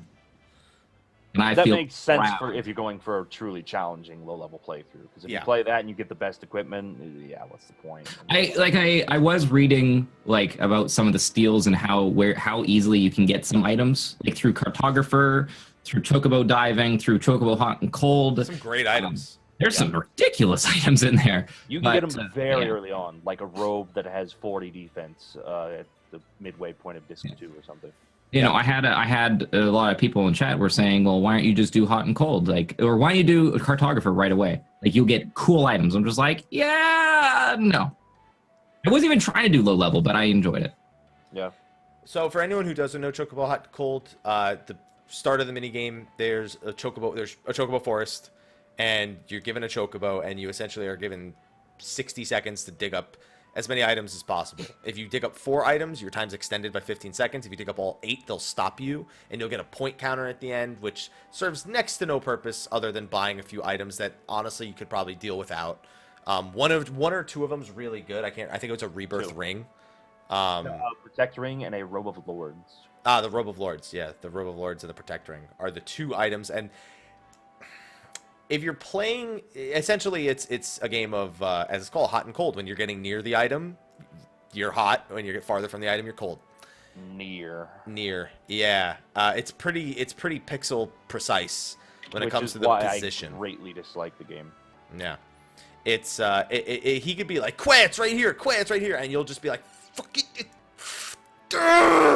That's how I felt with FF8's Chocobo game, and that's what made me not even want to touch this new one. It's just like Chocobo Hot and Cold, Nightmares of 8. I'm not touching this.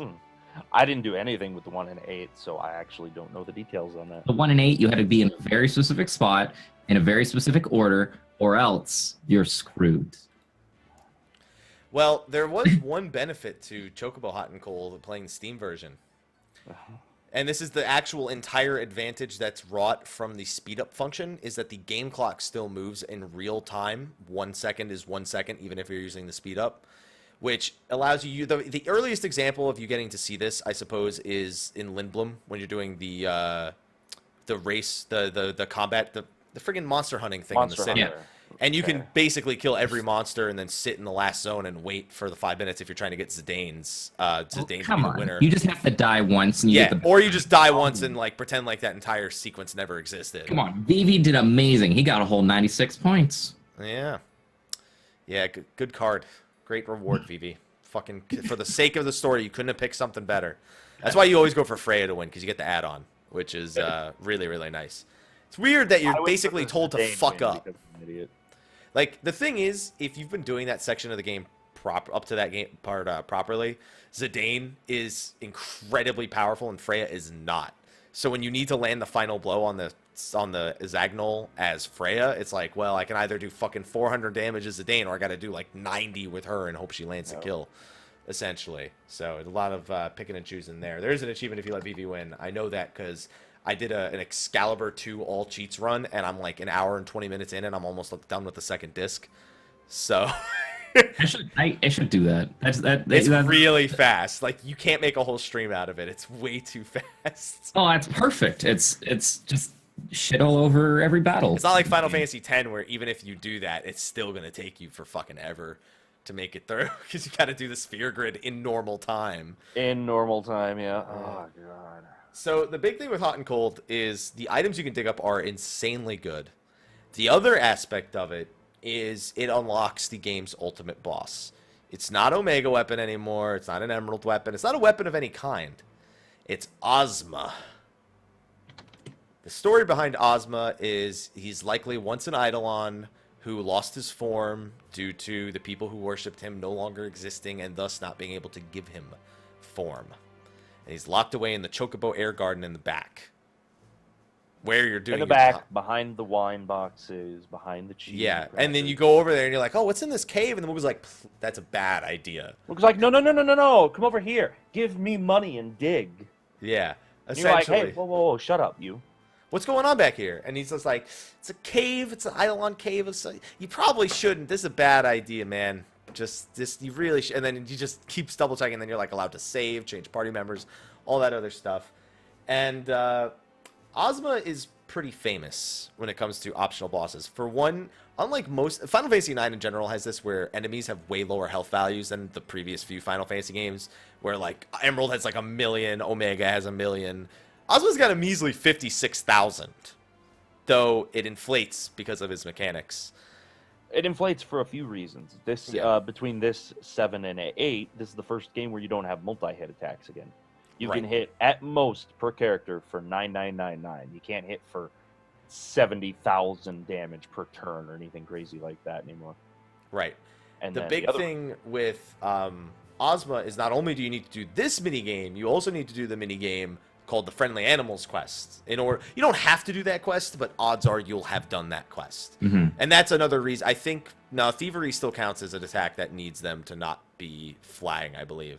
I wasn't sure if that was the reason why you took Thievery, because we discussed that earlier, because you could technically beat him without... I know Dragon's Crest with Freya doesn't need you to be... It probably bypasses. That, Frog Squash, or Frog Drop, excuse me, and Dragon's Crest, I believe are all flat damage, unmitigated by anything. They're just based off of the scaling mechanic that they have. Yeah, I'm not sure. I think Thievery might be one that requires them to be on the ground. I'm not 100%, but it might also be one that allows you to bypass the need to do the friendly animals quest. Oh, no, he doesn't need to be on the ground. It'll hit him. Okay, yeah, that's the whole point of doing friendly. Well, actually, there's 2 points of doing the friendly animals quest. The other reason is far more important. The other thing the friendly animal quest does is it changes him from absorbing darkness to to being weak to it. For whatever fucking reason, these animals just have this insane power over this godlike being in the sky. I don't know why, but they do. Ozma's infamous for his AI, which abuses the ATB gauge, like the rest, like Morag's been talking about, very heavily, and his RNG on his mechanic. There is some predictability to him, but that predictability only goes so far. It's a very limited thing. He can either go from, wow, this was a really good fight, really good Ozma fighter. What the fuck is this shit? Fuck you, Square Enix. Fuck this game. It's pretty different. It could go 2 very different ways depending on how. I got a lot of the angry one, mostly because he would not stop using Curse. Curse and Meteor. He only two-shot me, he only one-shot me with Meteor 2 times, I think. One time he did it very early on in the fight. Yeah, his first skill just happens to be Meteor, and it hits for max damage. And if you don't have Ico, you don't get the Auto Phoenix, or you don't even have a chance at the Auto Phoenix. So that defines Ozma essentially. The randomness of Meteor is silly. It's just a heads up. I guess Twitch is a little broken right now, so don't refresh. Yeah, someone was. No saying one has that any my followers are all messed anymore. up. Yeah. No, you can't see any of your followers. You can't see your fellow channels. Nothing right now. Heads up. Heads up. Thank you. So I already know since Morag didn't touch Hot and Cold, you didn't touch Ozma. No, I might go back to it. We'll see what happens, but I don't know yet. Slack.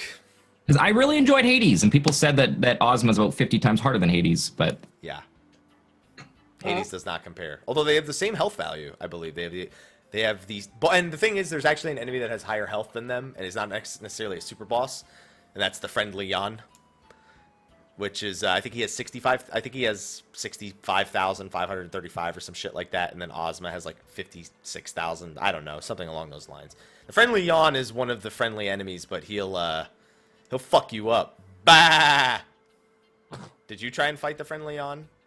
Slack? Because I know he didn't, because he definitely didn't do the friendly I did animal. the whole friendly animal side quest. I did not fight him. I gave him his gem and let him go on his merry way. Bah. Yeah. That's the name of the attack, in case you're wondering, Morag. that feels really silly. I mean, the whole friendly animals quest is pretty fucking silly, to be fair. It's just an animal. It's like, feed me emeralds and diamonds. I did some of that, and I was a little bit worried because I think the last one I had to do was feed me a moonstone, and I only had one. I'm just like, I'm not gonna feed you my only moonstone. Get the hell out of here. But yeah. Man. If you do them in order, the one before that Always you a gives the next moonstone. one. Yeah. Yeah. If you don't do them in order, that doesn't happen, essentially. So, how did your tackling of Ozma go, Slack? What was the strat? Frustrating. My strat was, I messed up because I thought that you can modify Ico's summon ability, which I thought was a really cool mechanic that you just don't take advantage of that often.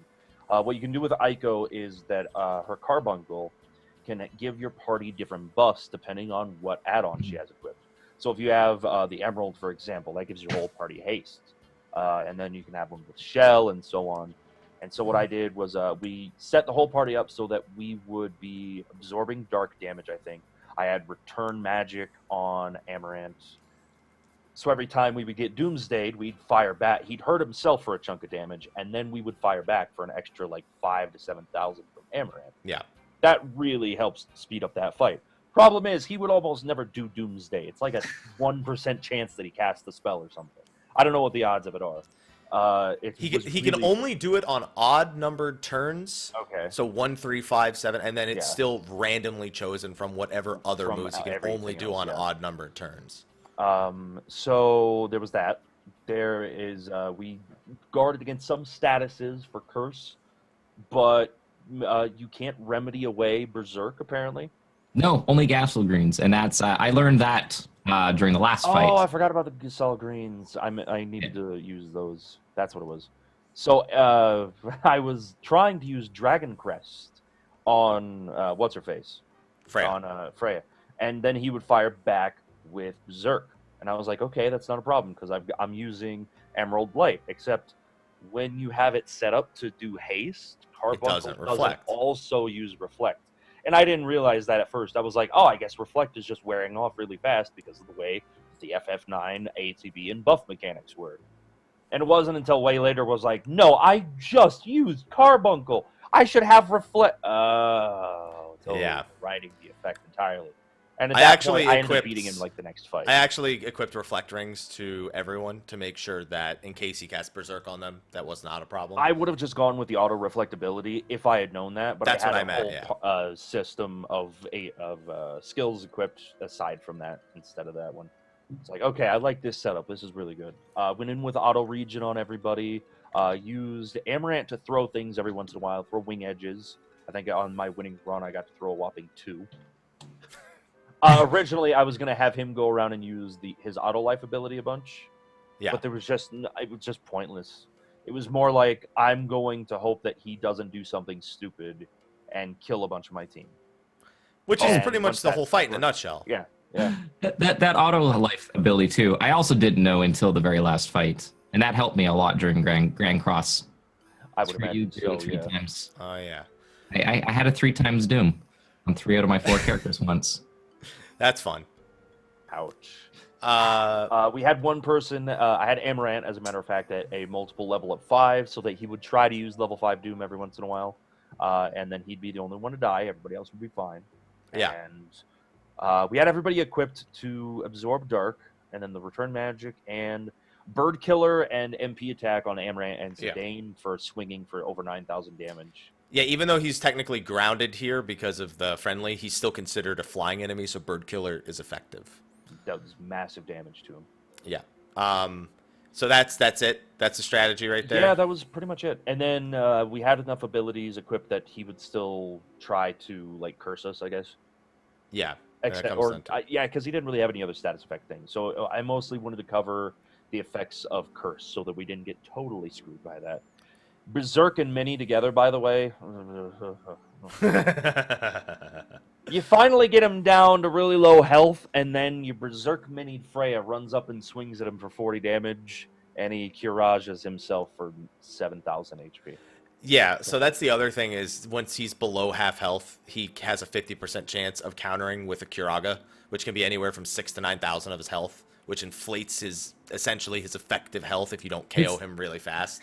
This is actually one thing that I was really worried about with Hades, is because when he does his, I forget, I think it's a meteor, but it ends up healing himself for like 8k. That's Doomsday. It's Doomsday, yeah. And I didn't know if I was doing enough damage to counter the in between that, and I forget what other move he ended up doing. So, Well, yeah. the fancy thing is that with Doomsday, and you learn that if you've done Ozma's, there's a plethora of gear, a plethora, if I want to say it correctly. I like saying plethora because it aggravates people. Of gear that lets you absorb darkness, and it just essentially brings the attack to, on Ozma's case, when he casts Doomsday, because he'll damage himself if he did the friendly quest, he essentially does 9,999 damage to himself, and then heals your entire team for 9,999 Well, damage. yeah, I ended up having dark resist, like 100% resist or absorb. Actually, no, Amaranth was the only person that didn't have gear, so he died every time. But no, just hit like with Hades healing himself. It was a little bit. It was a fight of endurance. Yeah, with level 30 yeah, I can imagine. Yeah.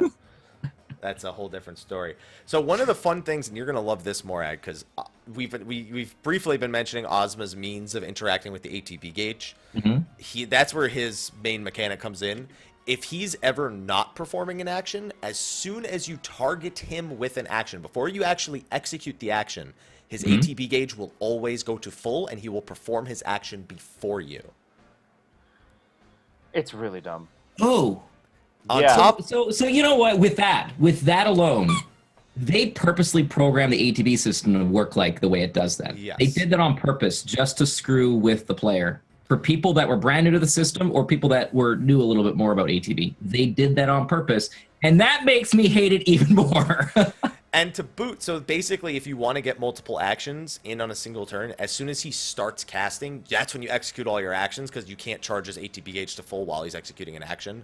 So you could pull off all those actions without triggering the counterattack, or triggering his early turn. It's such an odd, awful AI mechanic. I really, really do not like the design of that fight at all. Yeah, and then the even funnier part is the cheese method of beating him, the Freya method, as it's referred to. So when Ozma performs an attack, he needs to have a target.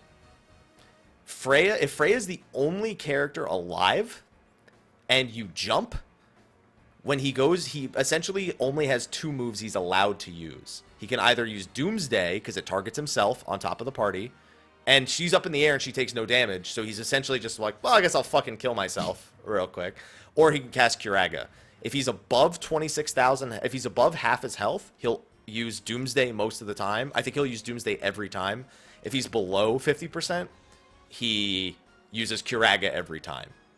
So there's a strategy of beating him with Freya at level 1, strictly by powering up Dragon's Crest and utilizing her tranced jumps. You can Google a video of it. It's pretty interesting, where it just completely abuses the AI of Ozma. And then if you get any lucky Doomsdays after you land, then it helps even more. But he could still counter with Curaga even when you're doing that strat and completely throw it off a whack.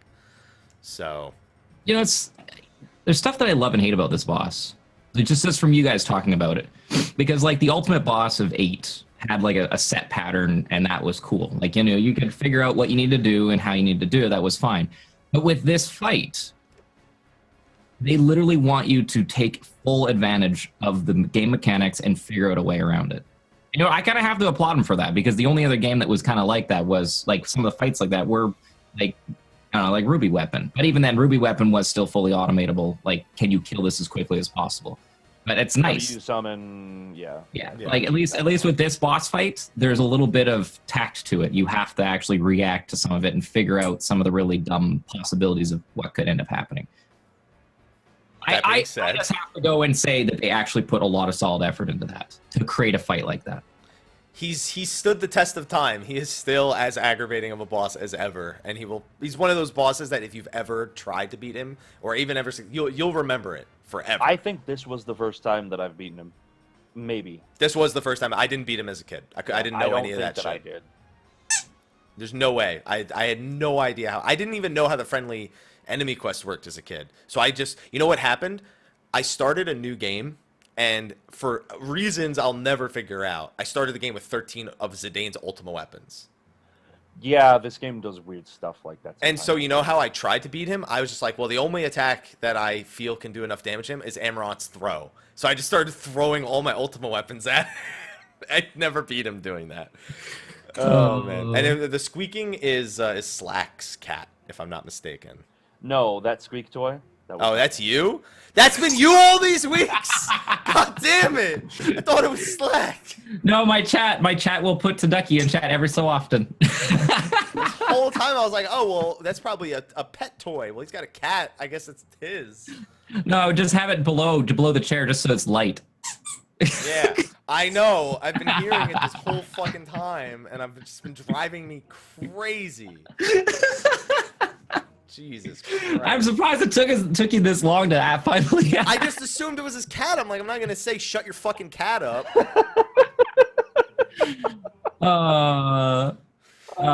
Especially today with the cat climbing on and him having to brush the cat in the middle of the show. I was like, oh, see, yeah, it's a pet. The pet hangs around during the stream. It's a pet. She's Fucking nice. Squeaky toy.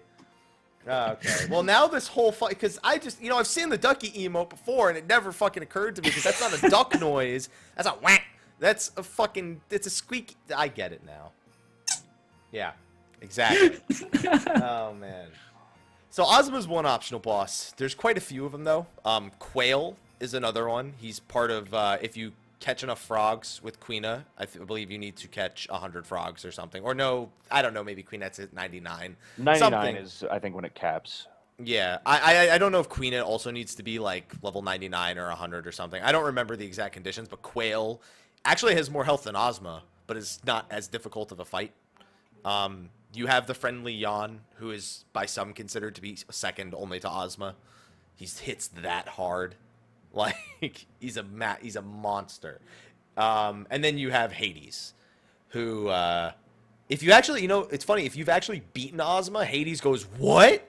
You beat Ozma?" Yeah, before I you beat even Ozma fight him. before I found Hades. He's Oh, like, that's cool. "Oh my God, you killed Ozma!" yeah, I'm in too deep now. I just gotta keep going. Something like that. Yeah, he essentially says he's already started the fight. He can't quit now. Yeah. Even though that's he's too afraid funny. of you for That's beating awesome. Ozma. Yeah. And Hades himself as a fight is basically the Ozma fight with no RNG. He has a lot of the exact same attacks. Oh, really? Yeah, the only difference is he has a countdown for Doomsday as opposed Yeah.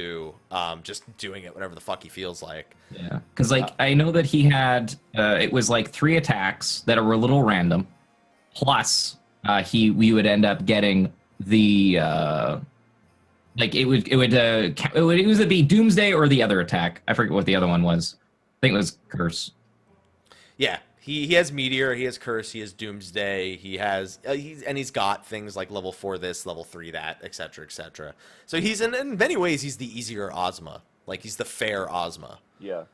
And he doesn't cure. I don't think he spams Curaga as much either, or Berserk. I think those are like the big 2 things he's missing. I think the only thing he did for healing was Doomsday. Yeah, because that heals him, whereas Ozma damages him. The big thing with Hades is if you beat him, you unlock the hidden synthesis shop.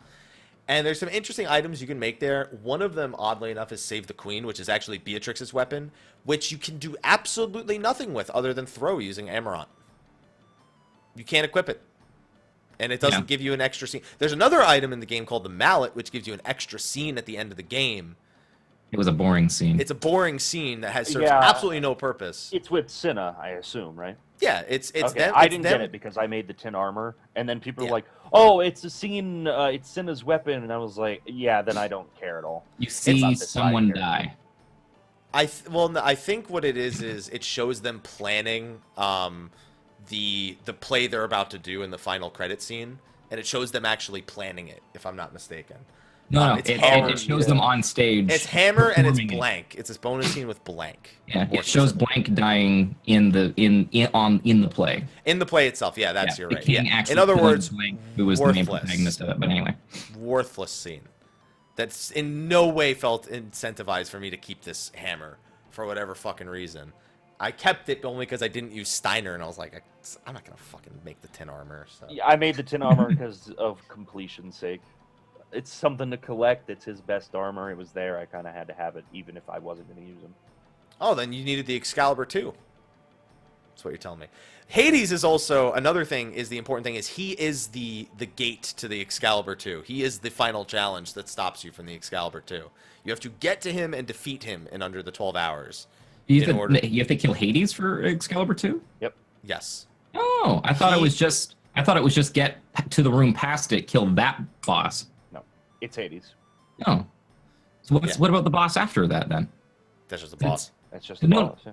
Well, no, Hades isn't the one that holds Excalibur. It's He one of the doesn't other. hold it, but he is where basically the 12-hour timer stops. Yeah. You don't get it from him when you beat him. You still need to go. I think it comes with like a letter from Enkidu.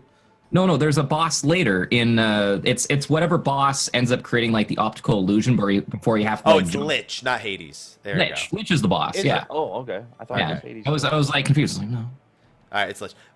What's it called? Yeah, and the other thing is but Lich is the stopping point when you defeat the fourth fiend essentially, and then you still need to find it, and then it has like a letter with Enkidu, where it's like, hey, I found this weapon. I know you have a fake one or something because of the Excalibur going back, Yep. and then it's the Excalibur 2. Absolutely not worth the effort of beating the game in 12 hours. But it's the strongest weapon. It's Steiner. Yeah, I know, but you're gonna have Vivi in the group, right?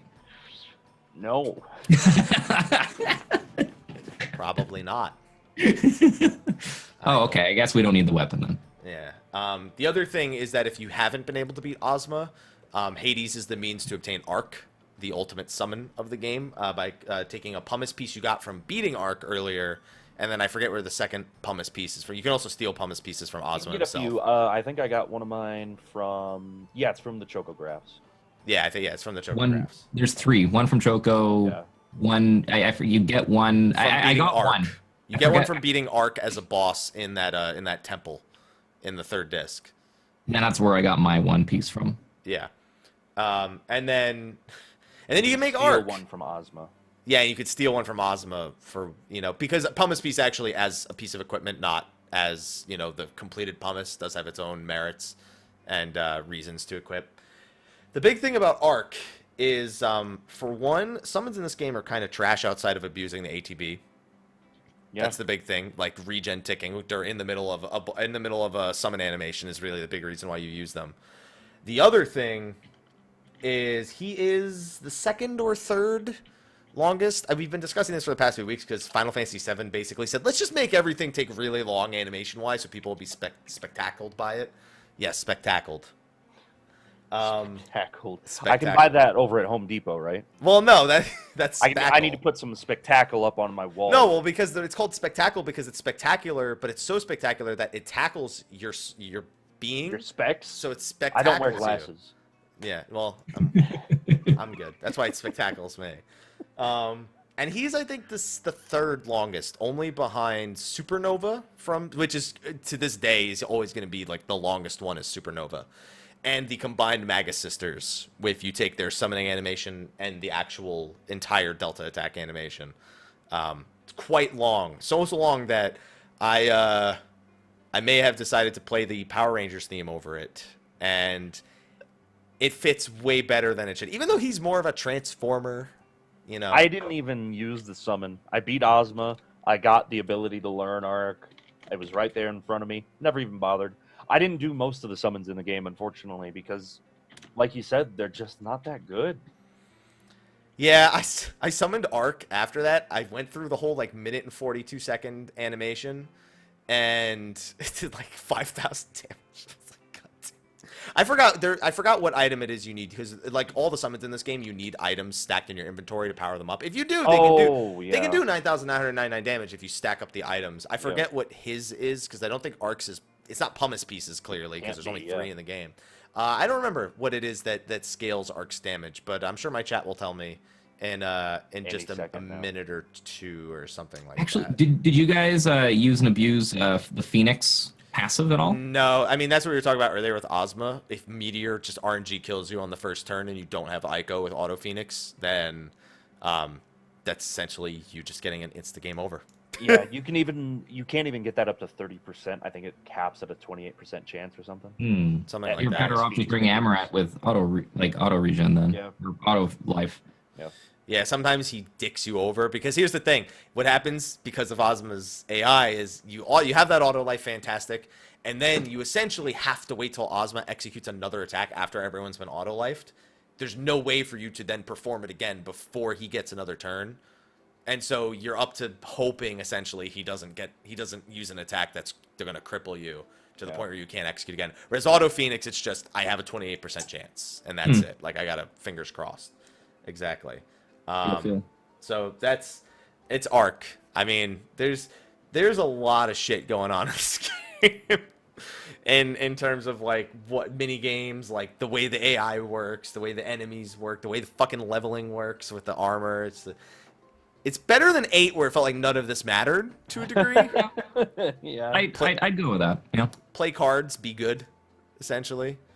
Junction, yeah. It's Ark might be Moonstones. Ark might be Moonstones. I'd believe that. I'm being told Lapis Lazuli in my chat. Lapis Lazuli. Okay. Lapis Lazuli. Lapis Lazuli. One thing we haven't talked about yet, I just added to the notes there, was the soundtrack for this game. It's fantastic. Very good. I really enjoy the soundtrack, but this is where, for me, I was trying to figure out why I didn't enjoy the game as much as I wanted to. Now, Slack saying the comment about 13 and how it keeps flipping back and forth. My not enjoying then of the items and how you had to keep swapping and stuff like that. But one thing that I also felt was very odd was placement of some of the music just felt very off. It just didn't feel like the music fit the scene extremely well compared to other games. One that always got me was just the light, very light flute playing of Garnet's theme when you're sitting at the mid the mid area when you're sitting on the tram and you get off and you just it's like a 40-second loop of just her theme, and it just kind of grinds on you. So I was like thinking, okay, wait a second, if this one is like bugging me, is like the other music feeling a little bit out of place? Like, is some music just feel like it doesn't build the scene correctly, like with overall text, with characters that aren't moving around a lot and trying to like actually show action on the screen? Is the music just too somber for the whole story to actually want you to continue kind of playing in that way? I feel like there's one or two scenes I remember laughing with my chat to like at just the placement of the music, because I was like, why is this music playing right here? It doesn't make like I remember that happening once or twice, but I just don't remember when. Specific scenes, yeah. Yeah. I mean, that goes to show the staying power of some of these scenes. Mm-hmm. I'd say that I guess I don't remember enough. I remember just loving the music that I heard to the point where I guess I didn't care too much about where it was placed for the most part of the game. And some of it, like, some of the music, it's just like, I fall in love with it, even if it doesn't make any sense. I'm just like, I don't even care about the scene right now. Like, whenever you get fucking referred to Mog, and yeah, he's just like, wow, you sure know a lot, bro. Fucking love that song. And he doesn't even tell you. He's like, yeah, I know. Yeah, I know. Yeah, I know. Puts on his shades, Yeah. pops a wheelie, and rides a motorcycle out of frame. I'd say that if we're going to talk about scenes that like their soundtrack had the right impact, though, the one scene we kind of, and it's probably one of the viewers' favorite scenes, is the Alexander scene in Disc 3, where that felt weighted very well. I know that Alexander pretty much has defined Alexander's for times to come, where he's the one everyone compares him to, just because he's fucking, it's a city. Alexander. I guess they were married at some point. That makes sense. Did you guys play Type 0 and see the Alexander? Yeah, that's the other one. That's the other Alexander. That scene, man. That Alexander. They both feel quite similar in their scope. Yeah. And now 14 is rearing to finish up their story of Alexander and revitalize him from the goblin menaces that have defined him as a bit of a joke over the last few patches. He's quite large. He's like Final Fantasy 9 sized large. It feels a lot bigger than that. Yeah, I think. Well, I mean, Final Fantasy 9 is the scale of all the characters in the buildings is kind of like 2/3 of what a normal person looks like.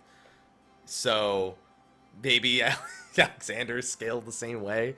He's like 2/3 in terms of that.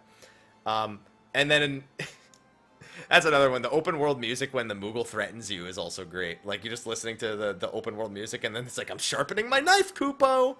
Did you guys do that where you just... No. So the Moogle... I think you call him over and then if let you him keep go. calling him and then canceling without executing any actions, he starts threatening you. Oh. I forgot all about that. I know that he kept saying, you're going to regret this one day, and I never got that regret. But I didn't end up seeing him. He actually is like, I'm sharpening my knife. That's amazing. Yeah, so there's actually an achievement for it on Steam to piss him off to the point where he just goes, no, no, no, no, no, no, no. That's amazing. Yeah, he starts with like, don't call me if you don't need anything, and then it's like, one day you'll regret this. It's like, I'm sharpening my knife, Kupo. And then he's like, no, no, no, no. I really wish that, like, right before the end boss, like, that Moogle comes out, it's like, you pissed me off too many times, and then his HP is based on how many times you didn't do anything after calling him. The best part is having the speed up to do this, because doing it without the speed up takes way too long. It's like, da-na-na-na-na-na-na. No. Yeah. Whereas with the speed up, it's like... Yeah. It's an amazing... Yeah, that's amazing. I love talk about outplay soundtracks and Moogle threatening you to death with the open world music. Doesn't fit too well. It's worth a good laugh. Overall, collectively, with some of the ups and downs of this game, how did we feel playing through it again? Disappointed. I wanted to go into both this and 8 with a really open mind, and I was incredibly disappointed by both games. I did not dislike this as much as I disliked 8, but it's just a step above. Uno stepo. Uno stepo. That's my kind of Spanish. What? So I'm gonna put on my my flame retardant gear here. This is literally one of the bottom of the barrel for me. Yeah. I'm sorry. It is right down there, possibly with like maybe the least favorite out of the main series. I think I'd rather replay 2. I Like 3, and it's- 8, and 9 are way down there for me.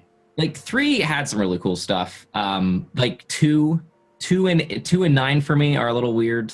Like 2, like I can see 2 having some really solid stuff, and that's why I want to put it above 9, because 9 for me just felt like it was terrible pacing for the entire game. And unless you just skip every piece of dialogue, which, you know, people say it builds character for people, and you see this really cool connection between everyone. But actually seeing the story and not feeling organic characters, and it just feels like the characters feed into the story to make it a happy ending style thing, it destroys anything that the characters mean to me at that point, because it feels like I'm being fed a story versus enjoying a story. And that's what kills the character progression. Did you guys buy Kuja's turn at the end? Oh, where he's just like, I realized there's nothing left for me, so... So now that I'm already dying, I'm going to be a good person and... Well, to me, all it does is eventually when he's introduced into Dissidia and and the events of the game is supposed to be behind them, and they're supposed to kind of know their relation to the other character, it seems like he forgets that ever happens to him. Like, that he makes that turn. Well, he's like, well, fuck it, I'm alive again, let's go! Yeah. And then what's even more confusing is Zidane covers his body, and you kind of are left with the, you know, you're kind of supposed to believe maybe they both died in there. And although, oh, and another thing, my chat loved the scene where it's fully cinematic, except Zidane, who they left as his in-game character. Thing, yeah, for no reason, it seems they did that, other than to transition between the beginning and end scene more easily. Just makes the scene look 10 times more awful than it really should. And then it's just like, well, he tried to protect him, and it looks like they died. I guess the impression's supposed to be that Kuja saved him, like, as his final effort. But then it's like, when I see Zidane bust, I'm like half waiting for Kuja just be in the crowd, like, with a hood on, just clapping. Something like that, yeah. Yeah. Yeah. There's something like that. Yeah, that just bothered me. It's him being a dickhead this whole time. And then Zidane's like, I'm going to go save him. And it's like, all right, you're doing the good guy thing of, you're being Vash the Stampede. You're trying to save everybody. Whatever, fine. Then he goes down there like, leave me be. I regret everything I did. Ugh. Yeah. So, I mean, and Kuja's dead. So one thing, I don't know why we haven't done this, but can we just ask the chats? We should do this at like the end of like any of these casts. Just ask chat, what's your favorite Final Fantasy? 6. I'm answering for them, by the way. I don't care. Wow. Wow. Chad has really good taste. Yeah, chat. I'm making sure my chat has good taste. I know some people are favorites 9, and they're really upset that we're not huge. I went into 9 telling people I don't have very fond memories of 9. I was actually, I other than the stealing, I actually enjoyed this more recent playthrough quite a lot, more so than I thought I would. It helped that the Steam version was visually much more appealing than the Steam versions of 7 and 8. Yeah, the visual upgrades. Actually, we didn't mention that. Once again, they did a great job of the port and of touching up the graphics. And I say the Steam version is technically the mobile version that was ported to Steam, but I mean, other than the UI being a little larger, I honestly don't even remember what the PlayStation 1 UI looked like that was so different. Actually, this is something that one of my friends brought up, is the problem with asking what is people's favorite Final Fantasy is it's usually whatever they play first. Well, it depends. Usually, that's why for a lot of people it's 7. For quite 7 or 10. 7 or 10 or something. Yeah. If you look at it's not causation, it's correlation. We talked about the top 10 selling Final Fantasies. Odds are the ones that are at the top are the most people's first Final Fantasy, and thus you can kind of see it when people name their favorites. I do have a few Final Fantasy 13s, a few Final Fantasy 8s, of course, a Final Fantasy 11. I've got a 30. I got a 30 as well. I know who it was from then. It's the same person. God damn it, Seed. Final Fantasy... Oh, yeah, I got it from Seed as well. Yep. I got a Final Fantasy 28 from Deus Ex. I got 2 14s. Yeah. I've got one joking 14 from Mutter. I got that's his mini kappa is real. Oh, Yo, well, dude, I've had 2 golden kappas in the last week. I saw that. I got that from 11, actually. I got an 11. 7, 4, 6, then 9. 9 and 13. You know, somebody 11. actually asked me to place all the Final Fantasies. Like, what were my top 3 Final Fantasies? And then asked me to name them all in order. We This should do it at became the the very, easily- very end. The easily most difficult list I've ever had to do, and I'd like to do it at the very end because it was an incredibly difficult thing to answer. I knew it was my absolute favorite. I knew it was my absolute worst. The problem was there were games that I liked that just weren't. They were closer to the bottom of the list, not because I hated them. Yeah, exactly. But like Final because- Fantasy 1. Yeah. That doesn't even make it in my top half, but my top half is games where it's like I quite Yeah. enjoy those ones. Yeah. And that's where, like, if we end up doing it, I would imagine we'd have like a list for best combat, best character progression, character stories, best 6. progression of gameplay, like just different stuff, and then a best overall. And then possible. best waifu, I'm assuming. Best waifu, yeah, we can put best waifu list as well too. Yeah. Every Kung single Fu game, I've had waifu somebody come in and say, like, waifu. who's your favorite Final Fantasy waifu? Every game. Yeah, It's a different yeah. person, too. I haven't gotten that once actually. I've gotten it every single game because somebody will be like, "Oh, Renault is so bad," and the next person's like, "Oh my God, Beatrix, I love you," and then the next person's like, "I sure do love Riku. I don't care if she's 15. I was 15 when I played the game," and then it's like, Yeah, I had lots of quizzes. Like she was their waifu. Everybody likes Quistis, yeah. yeah, dude, Librarian, librarian, with a whip, and yeah, glasses, yeah. dominated, I guess. Yeah, I like 9. I played through 9. I liked it. I'd play it again at some point. I wouldn't mind it too much. I don't think I said this at the end of my 9 playthrough. I don't think I ever want to play through 8 or 9 ever again. And part of me wants, like, the back of my head, I'm like, but wait, what if I use different characters in 9? And then No, I'm but like, you said that think last about time. the 20 hours that I have to play through to be able to use who I want. Yeah. That's my problem. It's funny, like 5, 8, and 9. I'd play 9 again just to try and see if I can get Excalibur 2 with fast forward and all. That cheat. would be the only. Literally, that will take you 3 to 3.5 hours. I promise you. Perfect. I want to play 8 again without doing any cards. I just want to try it just for the challenge, like just because, yeah. And then 5 without overpowering myself. For 8, you know what you do? You limit yourself to 3 draws per any enemy that you contemplate drawing on, and that includes draws for summons. And then you work with whatever you get from that. That's one of Yikes.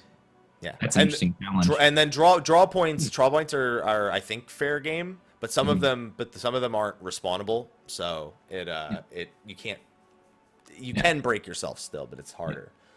Chat. Thanks for chat. Chat, if you want to see any different lists that you'd like to see us kind of come up with on Twitter, put the hashtag FFCountUp, and then just put what type of list you would like us to kind of make up. Any type of list you want out of the game. Make them ridiculous, make them simple. I want to know what different types of lists you'd like us to see. Top five of something, top 3 of something. I want to know. 5 Best. waifus. Manfus. Top 5 summons, anything. Top 5 husbandos. Husbandos. Yeah. Top 5 mogs. Yeah. Which mog was the best mog? We all. Oh yeah.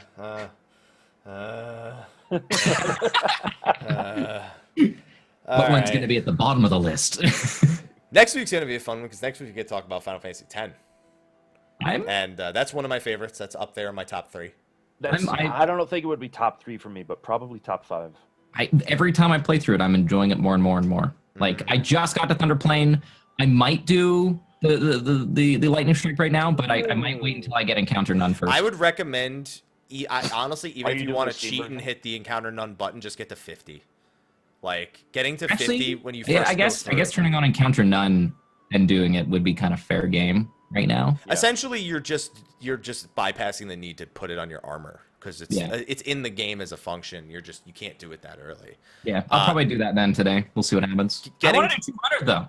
If you can do 200, do 200. If you can do at least 50 though, that's 3 strength spheres, Mhm. and it will break the fucking Oh. game.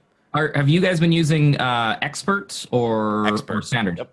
Expert. First Nice. expert sphere grid playthrough, actually. Yeah. I was Yeah, going too. to It's been fun Expert- so far. Expert is again the quickest way to break the game. It will break the game far faster than the standard grid will. Really? How's Actually, I've had Omaki, a speedrunner for Final Fantasy X, help me out a little bit, and I learned that you can get level 4 strength or level 4 unlocks when you first get Riku in that forest. Yes. It's like a very, very small one, so you can actually get full break right away. Yes. Huh, wow. There's also a part of the game where you can get grade 3s pretty much endlessly. And then you never need them for the rest of the game as well. There's a lot of the sphere grid is one of those systems that it takes full freedom, and it really, as long as you know the ins and outs of the games, you can break Final Fantasy X so early, and you're gonna have fun doing it if you fucking stop. You and your fucking quacks. It was right when I my dropped a God. link in our chat. I thought you were yelling at me. I was like, hey! I won't link you anything else ever again. Actually, it's funny you were talking about using the extra plus spheres. I've only used 1 HP sphere, and it's already ridiculous having 300 extra HP right near the beginning of the game. Oh yeah. I've used a few as I've gotten farther. How far are you right now? Thunderplanes. Okay, so you're just a little bit behind me. Like, I beat the shoe puff, and then I did the whole far plane stuff, and I'm right at. Yeah, I went back once I got to the Thunder Plains to get the Valafor second limit break because I forgot to do it earlier, and this was like the first opportunity where I was like, I need to go take care of that now. And then I came back. I played some Blitzball. I hated myself. I beat my first game. So did I. I got through beat my the first tournament to unlock the attack reels, which I didn't even play any Blitzball on my previous playthrough. So this is interesting so far. And like, did you have a problem so far, Morag, where Tidus, he's designed to be able to beat up the wolf enemies, right? He missed like 90% of his swings Oh against yeah, them for me. some of the wolves get really weird. Like Yeah. I don't know if they just buffed them up in like that. I In think like it's the way one that they or two changed the zones. sphere grid. It maybe, I don't know. It's definitely weird. Like all of a sudden, no one could hit some of the wolves. Yeah. Well, Which is his, weird. his base accuracy is, I believe it's still the same, but the expert sphere grid, because you can go in He any doesn't get direction, any you don't, accuracy you up. may or may not find yourself having enough accuracy to stay consistent on those guys. On the other way, if you go the Hastega route, if that's the first place you go, which is what I do with Tidus every time on the expert grid, I go directly to the Hastega sphere. He gets a lot of accuracy along the way there, so it ends up working itself out. You essentially need to go down Riku's start point to see a ton of accuracy. Yeah. Yeah. I went up through his normal route, I think. I went up, grabbed haste, and then I came around. I've got delay hit, and now Yeah. I'm on the far end, and I'm going down towards Hastica right now. Yeah. I'm being told the wolves have the second highest evasion in the whole game. There's their optional boss Fenrir. He's a bitch when it comes to evasion. I believe you farm evasion spheres from him specifically. So yeah, that's always fun. All right, so that's what we'll be talking about next week is Final Fantasy X. The following week, for anyone curious, we are not doing an episode. It's not planned, at least, on 11. We're going directly into 12. Did we want to? I know that we threw If this we end up idea playing around. it, we might as well. Like, if we want to talk about 11 and 14 at any point, we can. It's not difficult for us to do. We're going to keep doing the count up. Now that the game was delayed, we're going to keep doing count up cast during those Mondays, right? Yeah. Is that the We'll, plan? we'll find something to talk about. Yeah. Yeah. So We got 11 2 and 14 months. are on that list. World of Final Fantasy will probably have one before, etc., etc. Yeah. Speaking of World of Final Fantasy, a few announcements. Final Fantasy 15 announced another new mobile game, September 17th for TGS. It's called King's Knight, which I keep wanting to say King's Tale, like the beat 'em up that comes with the GameStop one, but it's King's Knight. And it is what looks to be a third-person action RPG, as opposed to something like a pinball game. And it's again something that exists like Justice Monsters. It's something that exists inside of Lucis, in a sense. So I both love and I'm a little turned off from all this sort of cross marketing that they're doing. Like, I really like the idea of taking these things out of the game and making them a thing for us, but it feels weird. I love it. It's good stuff. I don't enjoy some of them but it's hitting different markets. And if anything, I really enjoy the fact that Square Enix is trying to hit as many different markets. They have the anime. They have the live action. They have the CGI movie. They have 4 games now, mobile games that have come out in the last 4 months. Mobius, Brave Exvius, King's Knight, and Justice Monsters. That's pretty damn cool. At least I don't know. Exvius is licensed to somebody else. I don't know about the rest of these. Mobius, it's different. Mobius and Brave Exvius are licensed to different companies. I know that they're technically competitors, actually. Other than the fact they're published by Square Enix. Yeah, but it's still awesome that there's this big hype. Like it's big, just like bam, Final Fantasy, bam, Final Fantasy, bam, Final Fantasy. Here it is. Enjoy it. Different aspects of it. You're gonna find something that you enjoy about it. Whereas like the last like 20 years have just been, here's a taste, here's another taste. It was very, I'd almost say exclusive, and it was only to people that enjoyed those styles of games too. They're really trying to branch open. They're really trying to get past the fact. And they number one, they got past the numbering scheme for a lot of this now, which is really nice. So a lot of people look up to the numberings and saying this is the next big thing. But there's all this other kind of fandom around it as well too. And I want to see if they can. I know they're not going to be able to keep it up, but finding another way to continue on the series in this fashion. I don't care. Don't forget about Final Fantasy 11 Mobile that's coming out. I want to see that. I want to see what they're going to do with it. But it has a stamina system, right? Sorry, before the cast, I was talking about how I just wish like companies would let me pay them $10 and just let me play the goddamn game without randomness. Just pure. These are the things, and these are the items you get. Have fun with the game, just like every other game we've played. Because you know what? I dread the day where I have to play Final Fantasy, and to progress in the story, I have to wait another like 20 hours after I played it for. Man, you should play Final Fantasy 11 again. Then wait till Sunday, bitches. And you know what company did this and really pissed me off? Goddamn Blizzard did this. Of course they did. Garrisons last year, and even before that, raid content was always capped out as well too. Just let me play the goddamn game. True story. You need to do Garrisons to unlock Karazhan. In what is it, 7.1? Wait, really? That's what people are telling me. Oh no. Something about they need to discover. Oh, I don't no. know. Oh no, please. I really hope that's not the time-gated content. Please just let me play the game. Somebody told me you need to like send specific like people out to a specific location or something to do a specific task in order to actually get to Karazhan. I don't know. That's what I'm told. I don't play Legion, so if someone tells me this and then I find out it's false, it's like, well, thanks for fucking lying. I did play it. I'm at level 101. I played it. Oh wow, you made it far. I'm at 110. I'm up to eye level 840 right now. Like, I'm not gonna lie, I really enjoy what they did with artifact weapons. Yeah, you say that now. Wait till you get to 110. Minus the fact that there is time-gated expansion content on top of it later. But yeah. Don't worry, the artifact weapon stuff slows down so much that you forget it even exists later. Yeah. The grinding for it is insane. Well, it's actually meant to last the entire expansion, so you're not supposed to finish it. You need 3 850 champions in your class hall to get to Karazhan. Oh, there you go. 3 850 class champions in your Time to focus, in your class hall. Sorry, okay. not garrisons, in your class hall. Yeah, class hall. That's very different. That's more not surprising, I should say. Anyway, this is no Final Fantasy. Yeah.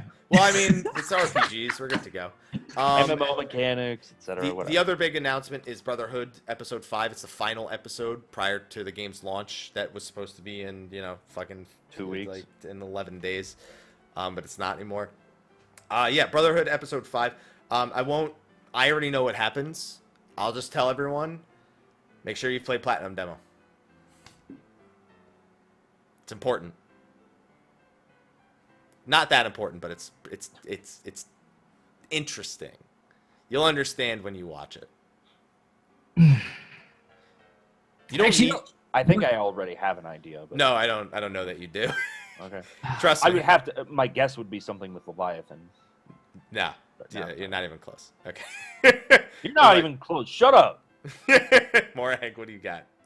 I'm just trying to think. Like, it's interesting, like, that there is a whole bunch of like crossover stuff with games and whatnot. One of the biggest things I didn't like about 13 when I first played it, and I had to play it a second and third time to truly enjoy 13, was the fact that they just throw you in and you know nothing about the story. Absolutely nothing. And this is actually why I really like Kingsglaive, because seeing Kingsglaive and now going back and looking at all the trailers, everything's just like, yes, I want this game even more.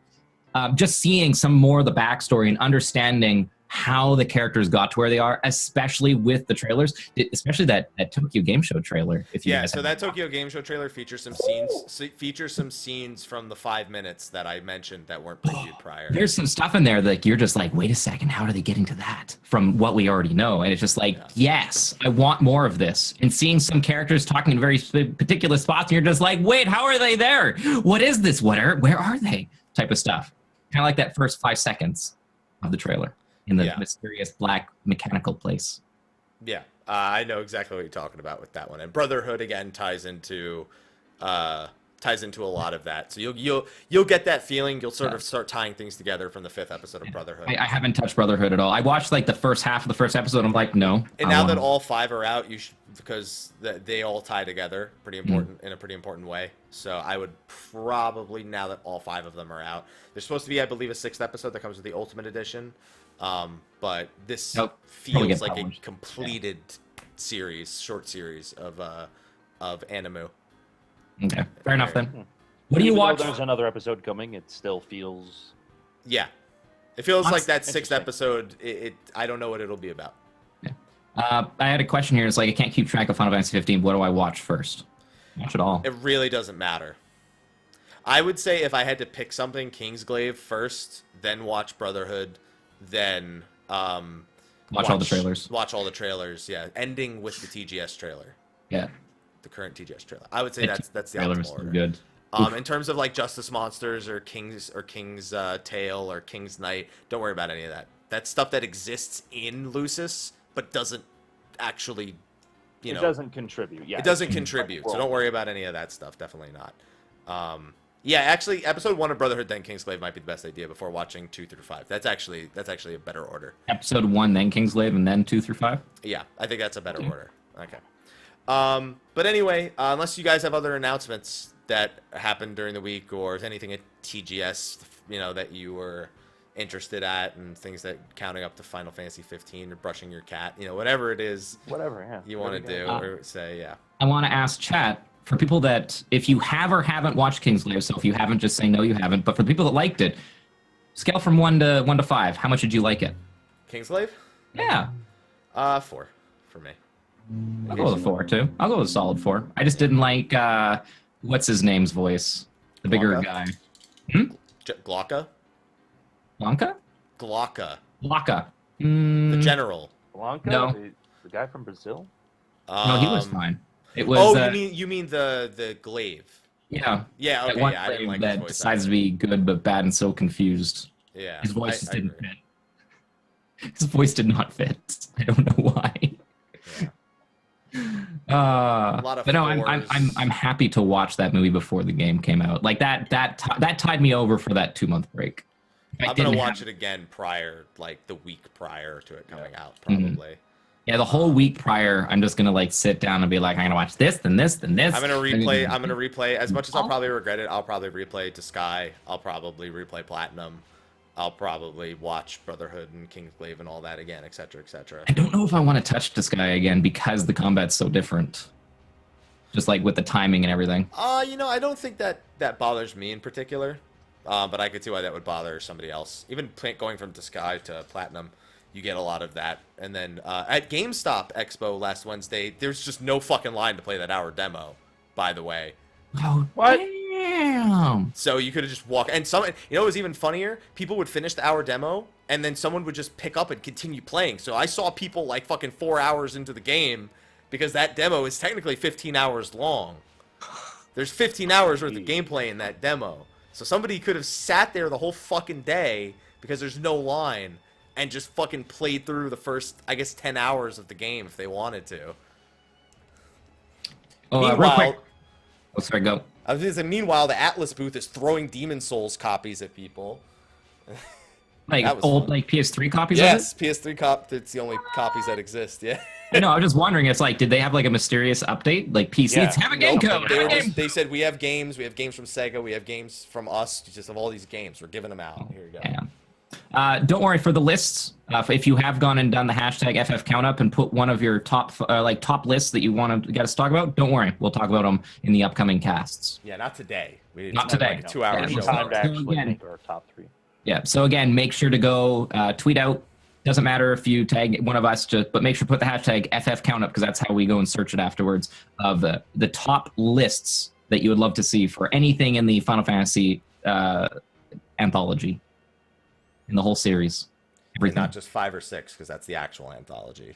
Yeah. All right, so be sure to tweet those out at us, hashtag FF count up. But on that note, ladies and gentlemen, they've got streams to do. I've got food and raid. So we're gonna sign off here just real quick. Why don't you guys plug yourselves? Morag, worst stream ever. Go first. Actually, I was gonna say I am by far the most ha ha ha free stream ever. To the point where I don't even make sure it shows up on the stream. It just don't exist. It don't exist. So if you're looking for one of those streams where they have the ha ha ha mod installed, that's not me. Instead, we have, and it's just as good. It's perfect. It's amazing, and you can spam all of those quackies in top 5 ha ha ha's in Final Fantasy. Iron Golem, you've been banned from the Number chat. one, Kefka.